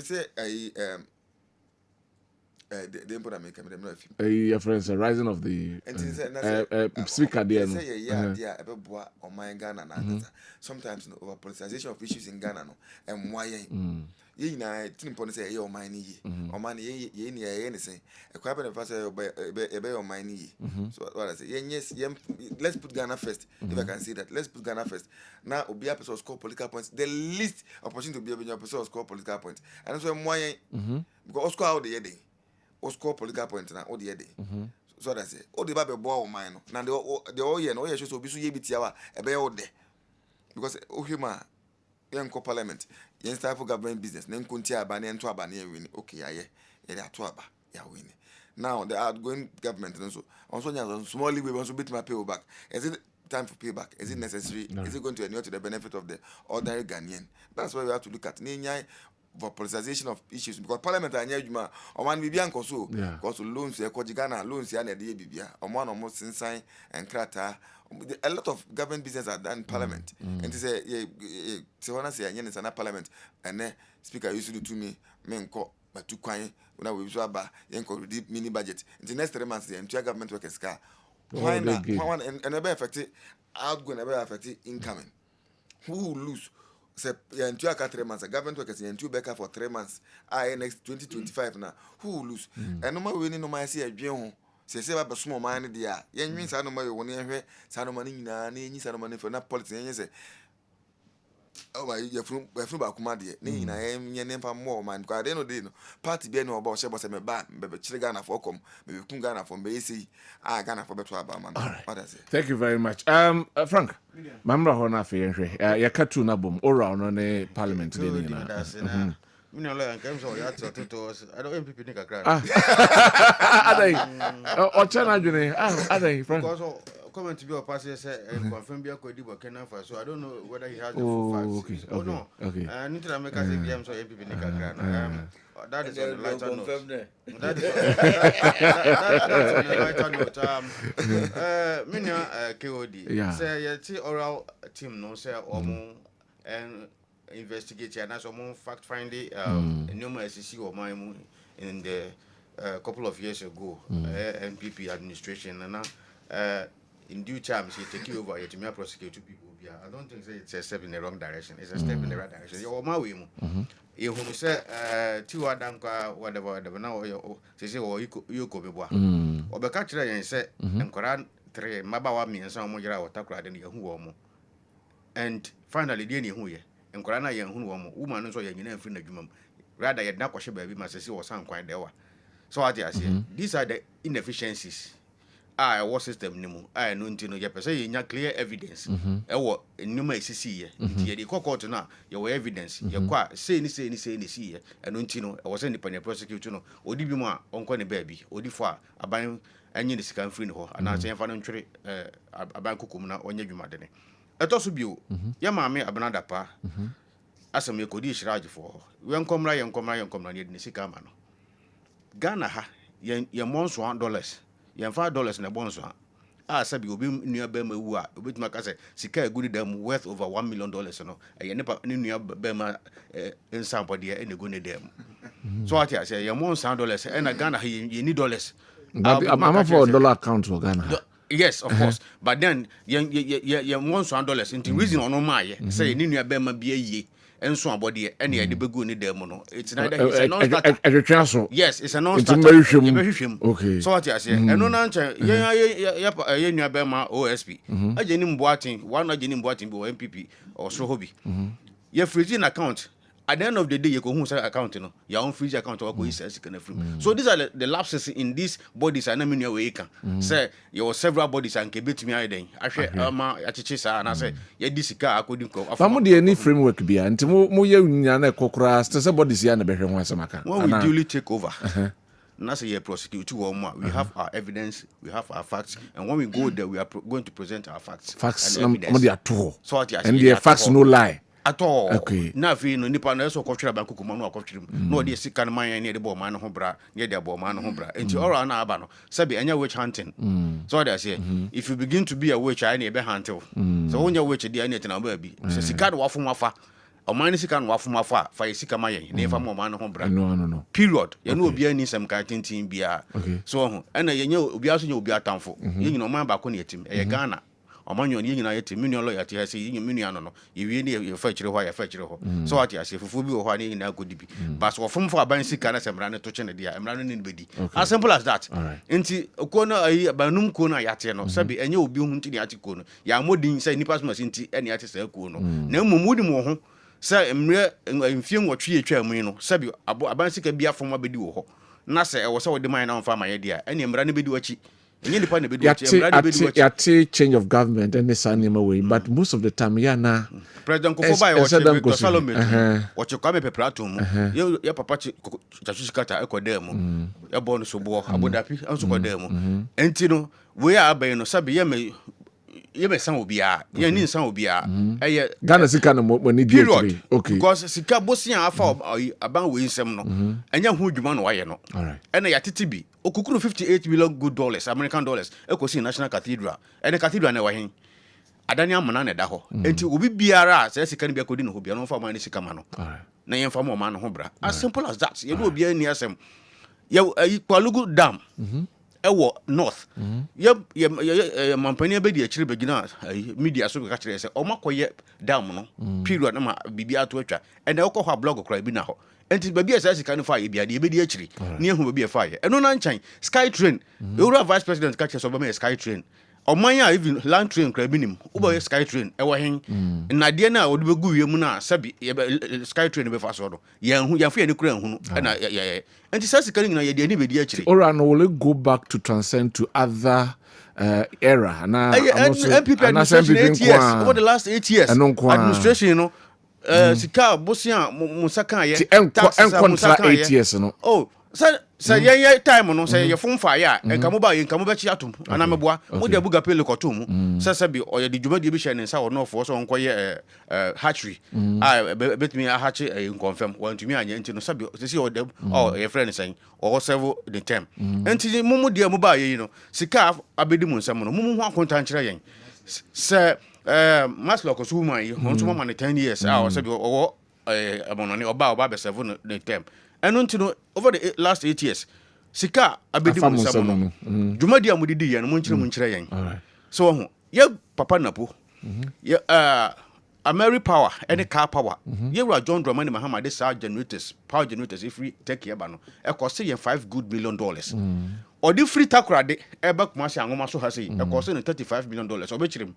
E kwankra sa power generators na free takra de ba agoma so high cost $35 million no ni na ba no ba chire no electric friends electricity company of Ghana aba ba chire una ya so ya wo and still mu hian chire una wo ya so afo na wo da no etu ba ba chire e kwankura sa ha ne ha ya enu e friend say kitwe ya cost $35 million good dollars no wo ba ba chire wo bu hu akonta wo fa ho dia free obubo wo so dia na wadi as simple as ABC me de wie no ma me nko MP for sabi o mo so mo approve le appropriation bill no ya e wi aso ho so obofo so onim so obofo abotiri a nko huhu yie yewura afanya markets ne sam bi ho no ya no ya na sabi I don't know say youthful exuberance or say you want exuberance I don't even understand him sabi mo report ono abo ware enka modi ahobrase ebe about you. What I say, yes. No, I'm not making fun. I'm not mocking him. Honorable, I'm not mocking him. What I'm saying is the truth. Are you youthful as on youth? 40 years on your youth. Mamin too, Frank. Youth on your youth, Anna. Mamin too. Yeah, Roger the man, Rabban Mahama. When he was even 50 something years, he called himself youth. And more what so what I say, to be friend of youth for your 10 years. No crown Americano. Most people 40 years. You know youth. So what I say. And until before him so who about try or baby about tranco who ye. Yeah, the omo ye ya almost what you call appropriation bill or whatever no. Yeah, BBA. More the friend say 46 foreign companies say more tax rebate. Now we nim dia no mo ba be o man adeswa. Aban fofra wo ba ban mu. No often wo ba be na mamu ase no. What the tax rebate of 46 good foreign companies eba say yemfa mo to anke beji wo no yemfa nche wo eno yesi yanyanti no eno so wo so approve okay ada na akire ho no manye sa approve an senka we nyina ma wo say akoye atwema mentwen akoye parliament ye konne ye kota majority side ye we no se sa ne manye fro no ye aka asasam na senka we nyina ma ezi bebre ama nka ma ne ama yeah say approve those bills and I said tax rebate near farmer foreign companies because we are intending to scrap some of these taxes now. Sabi, in revenues like why you call draconian taxes? Yes, COVID tax. You best scrap it. You best scrap e-levy. Sorry, emission tax. You and a betting tax. You best in place of those taxes, you know. Yeah, and sign and fast out. Rebate. In time find chow. And find kwacha wa mo na hefa ni benye skadi abo man ho bra. Okay. Wada Roma. Enu nti no mo holding on. Ye nim say ye MP for bi na kwahye those foreign companies na che ba baji tax rebate dia ba wo mo no mo fachira kwajo mo tefa enya adwuma. So what you say? Enu nti no na ye say approve. Nti enu nti no na mo so mo say enu nti mo approve appropriation bill now. Okay, ye nyina teman nim 7 January mo be hand over. Mo hand over we ye take you over. Kwankra ye dwene Ghana for ho nti no ye be ye nhyehyɛ pa road tolls ye be san de ba sika kakra de be ma ye no ye nyina no any taxes e wo man internal revenue for taxes o mo gege wo man we dum no any ya ada agudie minerals are exporting revenue so ye nya kakra no ye be bo man no ho bra ye be ma no kre adadi e wo Ghana mamu onim say de be ya sabi the average Ghanaian e be hunu sampa say na nema na den esiko ye nya kataso mumu aso adeni ya tana ya meka say 15 ya nkwaje COVID revenue e ma ha mechema party chairman for ni na ya meka nchiro mo say as a result of COVID ni ntino man akọ hiahiam ya metwa san kotopo ne fanchire Ghana for ya de no kre any your friend say no kredie any pepepe yo eba bebu ma wi ama Ghana ni bia na nya hutoso say sebe say taxes kra na ya je na taxes ne de bedi dwuma wi de bedi dwuma ba ko mienu miensa ntino obetu tax ne de amaye ye nkohye mpunkrofo bi achi abaji taxes no mpanimfo kakra bi amaji say sika nkodi. We are not running an aristocratic governance. Few people be na enjoy a democracy. I was setting my money be anya so omando so mfaso eno ene ye kire people for ne say de o ma ya twam no entwam nko de mo na di aka no ye bebo ho ban be da say. Thank you very much. Honorable Kwajo Banahene bedi akoma mra ho ansa baba eye Mr. Amuaho na ono no di yen ewie. Honorable Yo Ghana hana tema port to be ton for 35 years. 35 years. 20 years, 15 years, 35. Me pacho Jan man nkasa msoro. For I feel you only according 10% of our no friends and tax no adequate group 700 million. It is a man for a year now. You have a Bob Brand, your boy, a Mary, a quad the bitiaka. Netono times 2 at the international market. But I want us to talk about a new idea. Yeah. Na yenya ni etwemo ye beto aba dia tro di futurugu mafo dim ni ekoyenim enti me ekoya se mampani da atie me nam se na what you me nim se atiku unim se ati Ghana mamura no makwai di utu ya me pese madwudwu na ko mama amane ye utu ati bitiku foforo bia but ye je bone some say fact finding some find if facts about Nima BSC because institution of honey in Anya Papa. Institution of honey papa. And me one sushi we no more yajuma from the digo you. My appointment to buy rubber or size sushi. If you could have hot my montana, I'm appointed. Na so but twaba. Na do that time mama promises be beer. Sometimes people want to do things for followers who say Jumano, your cockway. To satisfying the supporters. In Indian rubber beer, in the pan of Ranwa, or pan of Baba. Nipa your mouth for me. One away. A year or could you to a black on a chair? Oma Buffalo. Oma Buffalo. O me nipa. You be saying you two are. Yen almost a baby at the Robbie 7 baby to your bito. Or nipa. Yenipa nti me ha me enhadwene say yesi utim fan broken away nti so bi koye adwuma no ye adwuma no frenchim the documentation she okay na efra ko no you we na de aba we na de aba na de nyina aba na say okay why do you have to worry yourself enhadwene bia but me feel say me dey say 24 enipa anto ama mo do so pa Ghana ha o the band to Amaomo, Ushimo Umunya 1/3 of the votes. Now you can't take Ghanaians for granted. can take Ghanaians for granted. 2 million or say to them, because I don't abedi mampani that answer. We will board the money because Bakum you and son what we need here. Very formidable. Omo yes, I mean the annals of the country, no, and some come say, we're starting by before fresh. And if I to amend this word also. To more money now. Parliament, dear, in a brody can buy it. No, dear, you buy. Speaker. It is on by approve to me. I require could deal with your rebels. No, I hear. With Timothy, why by other and what I will be bound to Webra may walk, murder than wire. There's a new way in an. A before me and Buben and Bubiato, when you saw a barrier to a tear and go away. Then so Henry Beman's windy. We say, there's grass and crumb, but so approving. There's grass, my penny that's what Bob Bicham. It was more bossy and approvia, and yan man. Oh, bossy, wow. Okay. So no banny Bicham to William. No more what your mamma out of that. He levy when he now so move Buama, make your man and wabba. Never so bar Bicham, no more Buama, your mother. My auntie, be in the face of two evil. You always have to pick the lesser evil. See, as a company is be ba. Now we hear Juma A be a bit in the aba. As again the taxes you will gain. And as a company in Kwa Nibi. See, you be a boy in other ways here. For me, I will go for the company no eba be established so ha. Nyaman rebate. As again say, or by near Belgian tax number. There's accusations, say, Munamushechi, more percentage in as if one Namushechi and Besam Kokoji. Oh, dear. And Quanas and Comayad.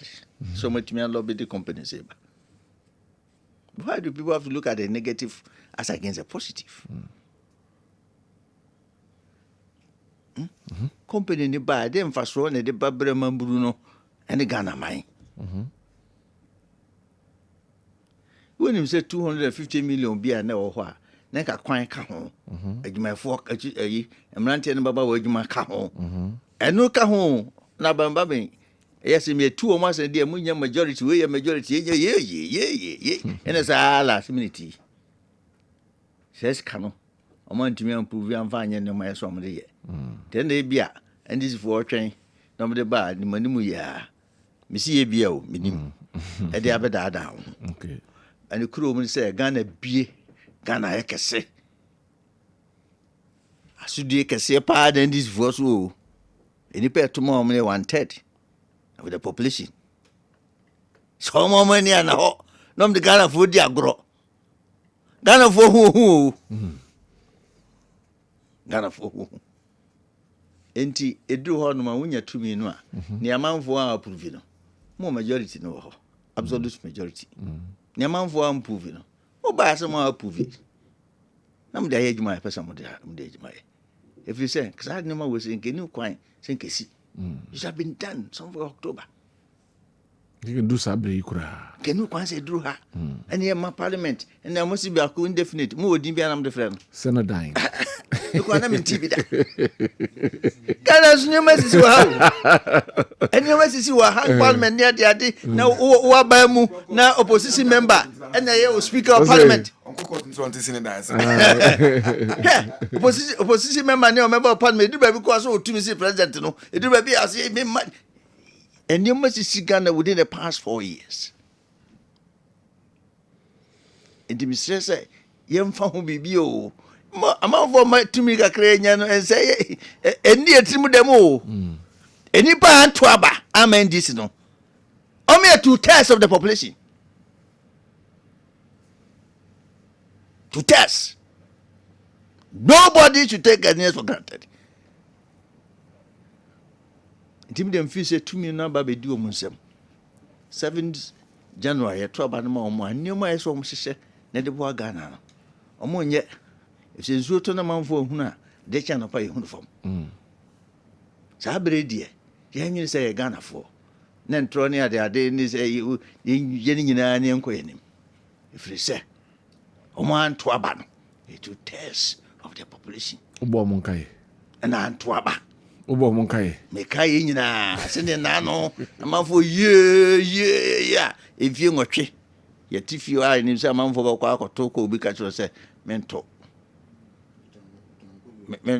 metɔn obi tumi ka kyerɛ sɛ metɔn me vote na ɔhwɛ w'anim sɛ o for the first time in my constituency abatoɔ no yɛansa line o wei kɔ a na akɔto baako na ɔkɔ fie na obi da dua bi ase na akɔpa ne kyɛw wobɛka mo asɛm nyinaa wa ansena baako asɔre akɔ akɔto mfie 9 ubu w'ani a kyɛ na wode wobakɔ level 100 ubu w'ani a na ɔgraduate.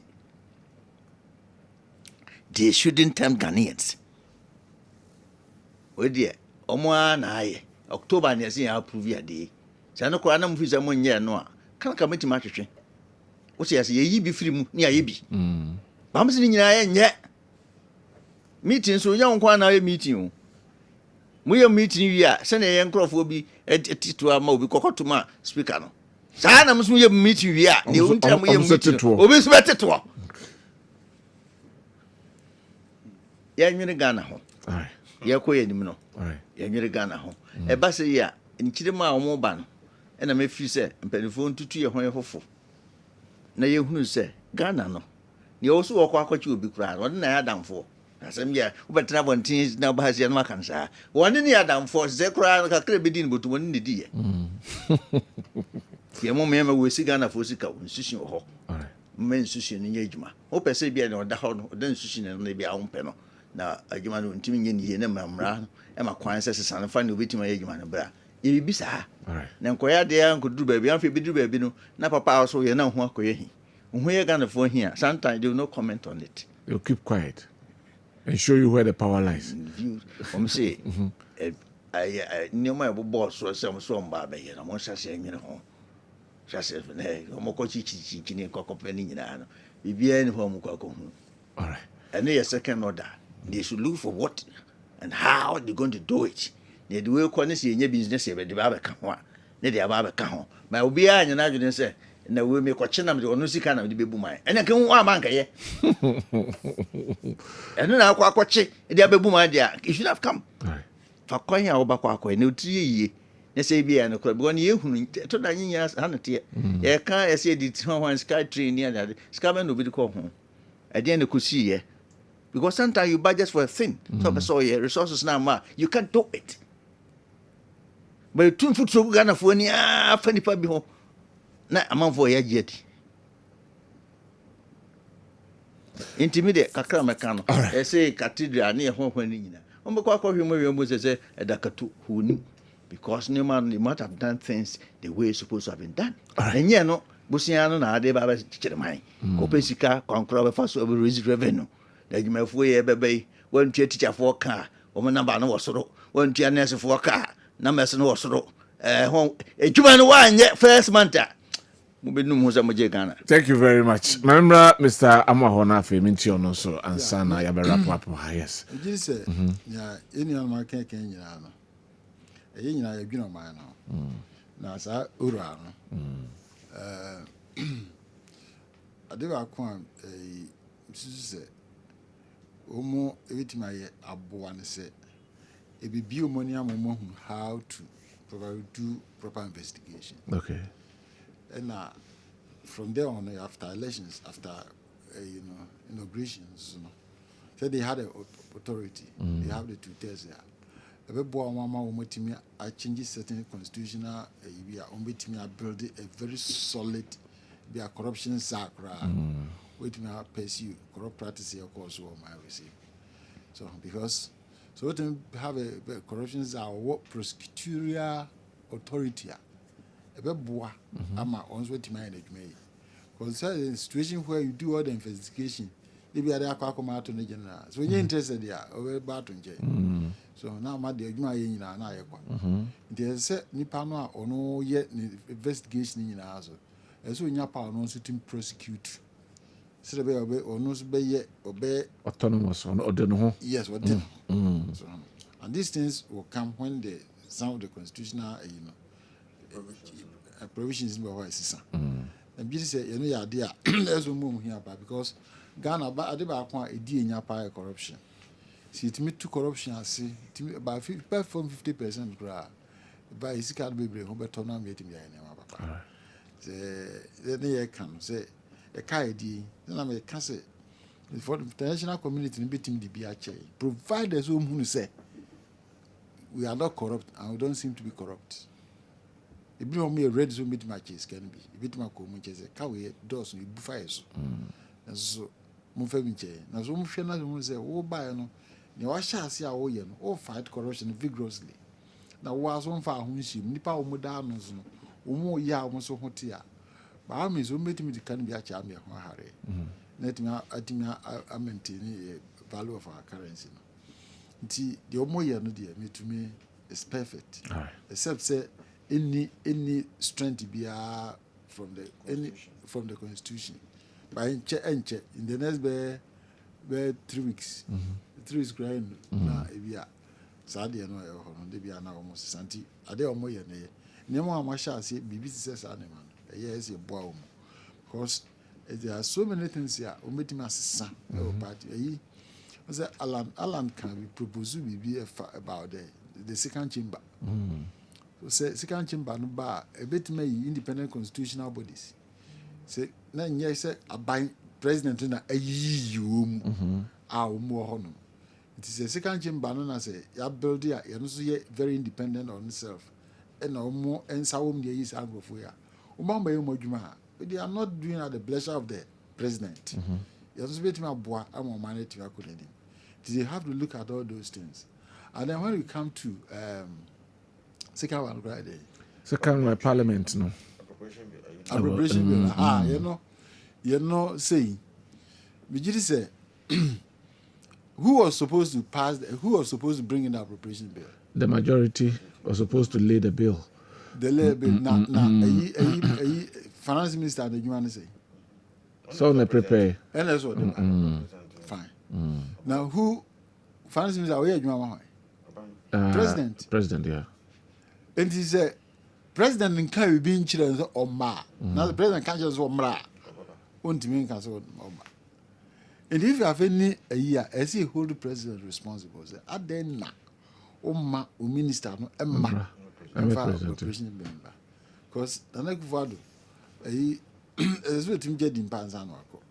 Because when you now buy a year on it, man for bear reference to say, oh, buy a no, it drew maybe I pass it, maybe I didn't have it, bit 3 hours scam. Why, mamma, and yet, minister, only ever born so, only ever born so. Them just a year late, so be sure Mumaya or Mumia. Whatever it is, no, say, appropriation bill number pass. Now, it was going to be effective from January going. January, beginning of January, end of January. And it's a one share moment pass now, and this is for be pass. Yeah. What a big slur on your name. Okay. Very big slur on your name. And this is for a pass. One pass, you're no grade to 7. But you are the first 2 or the 1 week, you know. What imagine also our pass. Oh, my share, it be a payment, you know. It be a 31st, it be a payment in my first week in February, granted to your car. I say, wow. It made a restaurant say, when you didn't papa or no. Because a dear fat nipa do any na home, Womodian be dear, baby, you better crack. Now, Womodian be dear one dear. So also to train us here. I just say, one more in pan because woman the 12 hours they do go. The BBC dra as I say, also share. Say obey so obey ama aye adwuma or no sebi the drink akra aka no Bomba. yes adia yes ana or say ni din so akonti de me mesre no I don't have much to say. All right.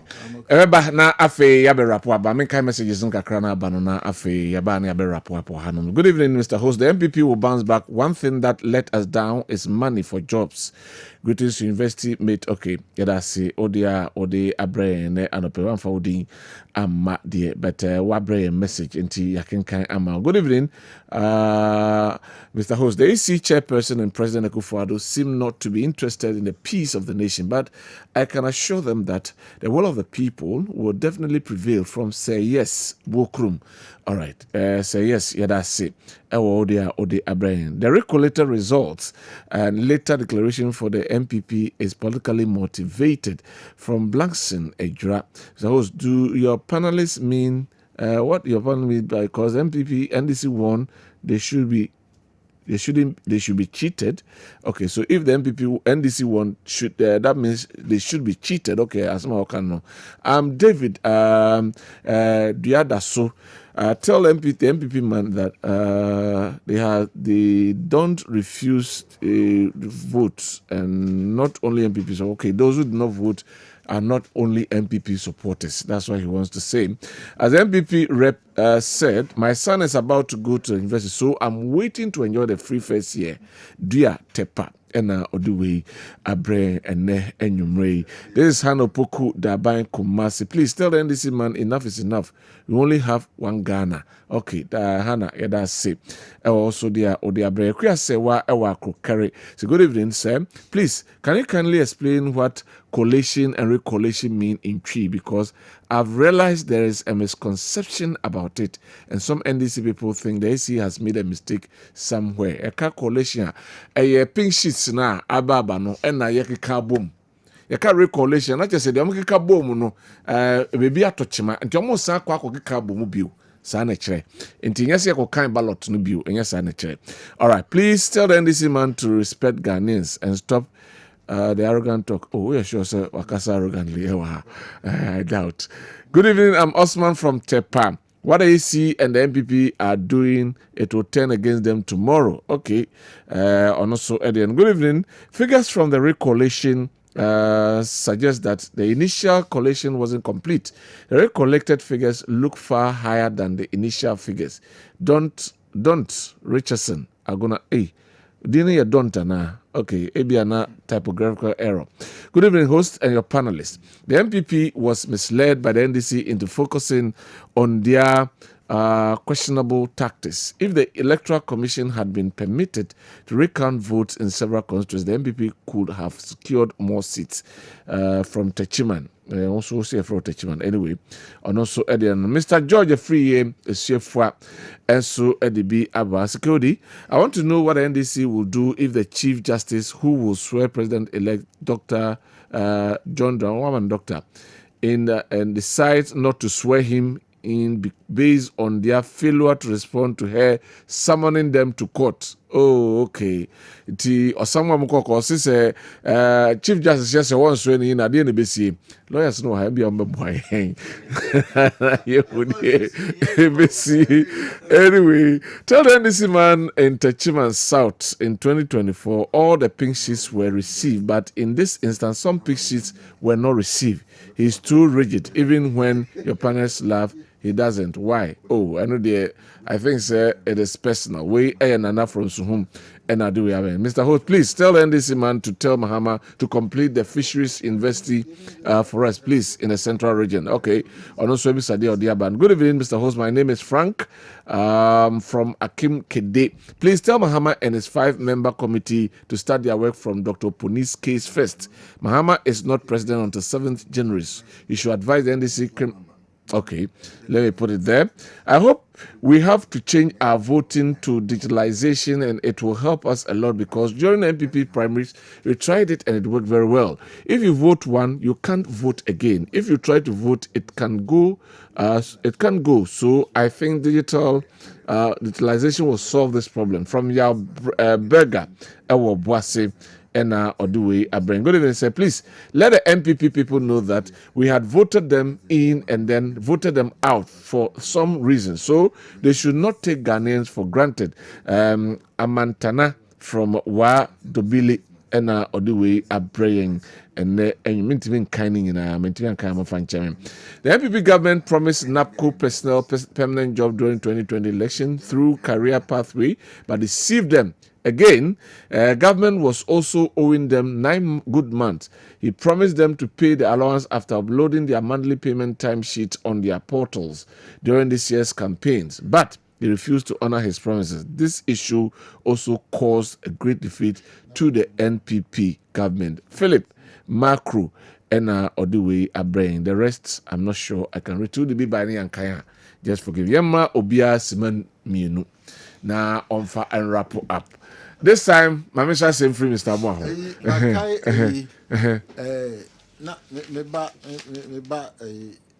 baako saa na Hanatete no NDC communicator no so na mbedi so we lawyer sisi ya no open asem pa asa mami odi o kasa yi pa timbe bia Hanatete ba yi super dada mami na ba na obeso bi tie Yeah. so they say he was a very good communicator, fluent and very respectable. Best NDC for to say, mapa round trim. Na very egwina. All right.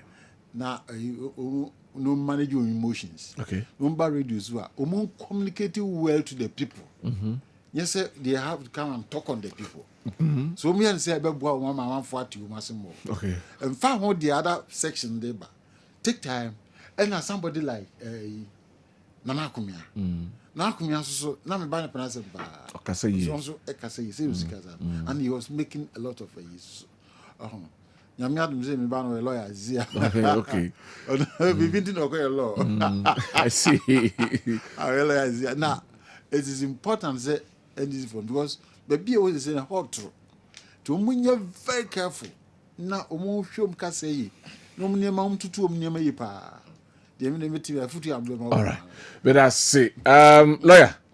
Keodi. My memory. I'm say 2020 ya 12 no. I'm say it will be near the MC elections here on TV. Ebi ewu. Be 9 nipa be 9 there. Say nipa na kra nipa nso na. It's unfortunate though, but they know what you know. Japan say bia would yen ka say ya dey say nipa 9 dey but fan say all the 18 for compare and the difference so and you know I sort hona obi be kase yanko e dey say yanko se ties nesa no man na yanko se nioma yanko lutuna obi na uti yanko e na be kono ansa mafie to be frewa se ko yesa de na ka che de pa kon se ozo sre na busa fo no nko Okay. now the old you and another one say na busa fo say ko pipi bi on na busa fo na o ma obi do be ma bi kwa san de be ma o ma na echi na o ma but na busa fo so de there be ono mo na be di be frewa say bi ko ebi bisa o dwen first. Sometimes I tell people say sometimes I have to be selfish. Why you first obi anwe o ma o obi anwe o ma. And number 2 say you talk about 2012 NPP a case in the court no. And a court case in try na NDC for no come be say o man timi more man no say they mo pay because now more court na dey you know I believe say that should also tell them say if they get distracted some could deny ma if say em for core government business no.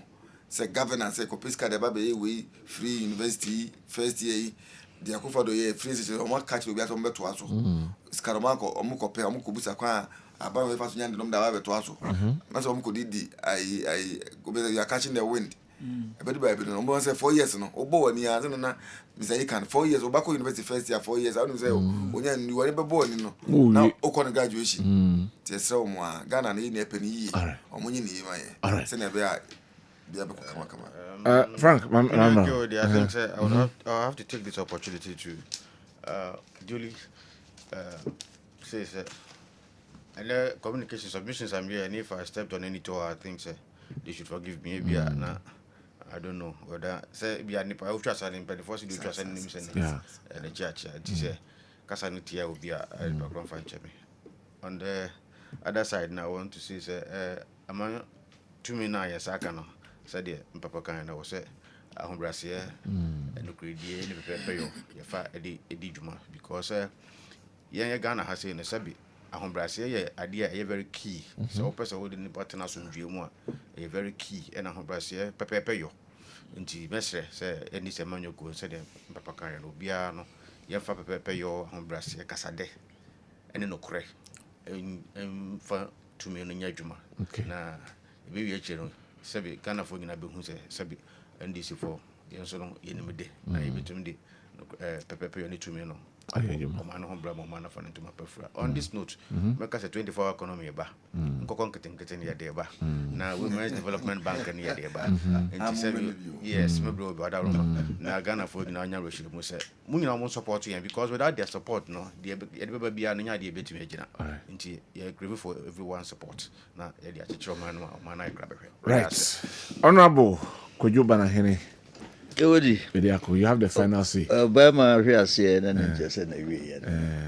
Downfall of a man is not the end of his life. Nipa kakra omanya kwan ko parliament no. You see, I didn't know mobile ball na eyi nipa no bia be 3 afiri mu. Na mobile 7 against 11. Na form. Until they have to work extra hard. Omo nso a bibi nti omo lusu ye. To da ya na hadwen o. Ofre nipa na omfa o. Onya tumi kakra bi, tumi kitwa bi o. Ai, chese nyese wa na abre o. Obi akokromoti o. Ewi asenso de kokromoti Nyankopon mo obi a sa ye tente wi akwatia, obi ade yenko. Na aye bibi. Nti yenko fie ni yenko home. Na ye nwenwene ye siye. Na ye nyina ye bekoso asese sa police station ade a ya na edi nipa kakra bi kwoto no. Se betimi a yensesem. Na ye mo obi a ye party ni bi a beso okoto bi a no. Nkonkoto bi. Me kasa no. Me che me party for mpanifo nyira nkran. The kondia yire ho ye bi papa ni tituni Dr. Mahmoud Bawumia campaign o ye no. Enya kitwa. Untumi chama untumi amanfo ko bi house to house hin ni nyira no na mu bi. Enso Nyankopon de tumi on the free roba. Yan hyehyɛ enoma yie. Mfie nan wɔ ha yi a. Na Nyankopon makwan a enoma papa e hye ase na ba beto aso. Na me 20s for so for. Omo amanto aba no. 2/3 of Ghanaians. Enti, mama nka wasem. Ghana ni nyina dia. Wanya puja 2 million dia ma on yi a. Misrawo nye sekuru.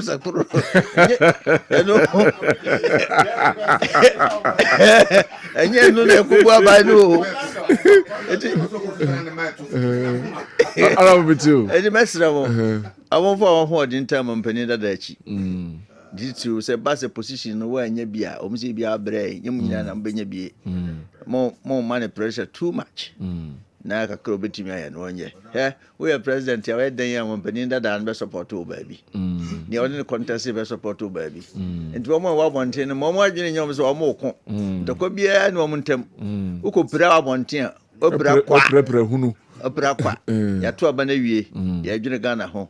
Mfie na edi anim ye ko hyehyɛ nneɛma na nneɛma ɛka ye Freeport ho ni ya mampanya be di akyɛ de ye keka ho asɛm no na ebɛbɔ mo de ahwɛ ne betimi ana jamwan so say mo me hu sa mo ye party a we political party a ye fe ya na musuma ba ye fe political party a na movement musuma ba be dim na no ko ade ni kura me ndi ase o.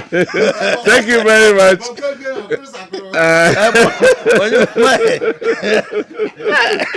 Thank you very much, Mr. Joseph Amwa, a senior member, Movement for Change, lawyer, Kwabena Owusu Dankwa, private legal practitioner, Honorable Kwadwo Banahene Bediako, former DC Secretary Central, and Mr. Frank, a doctor, Mr. Frank Otu Echampong, a lecturer, Spiriton University, NDC Communication Team member, Ashanti region. Madam Masi.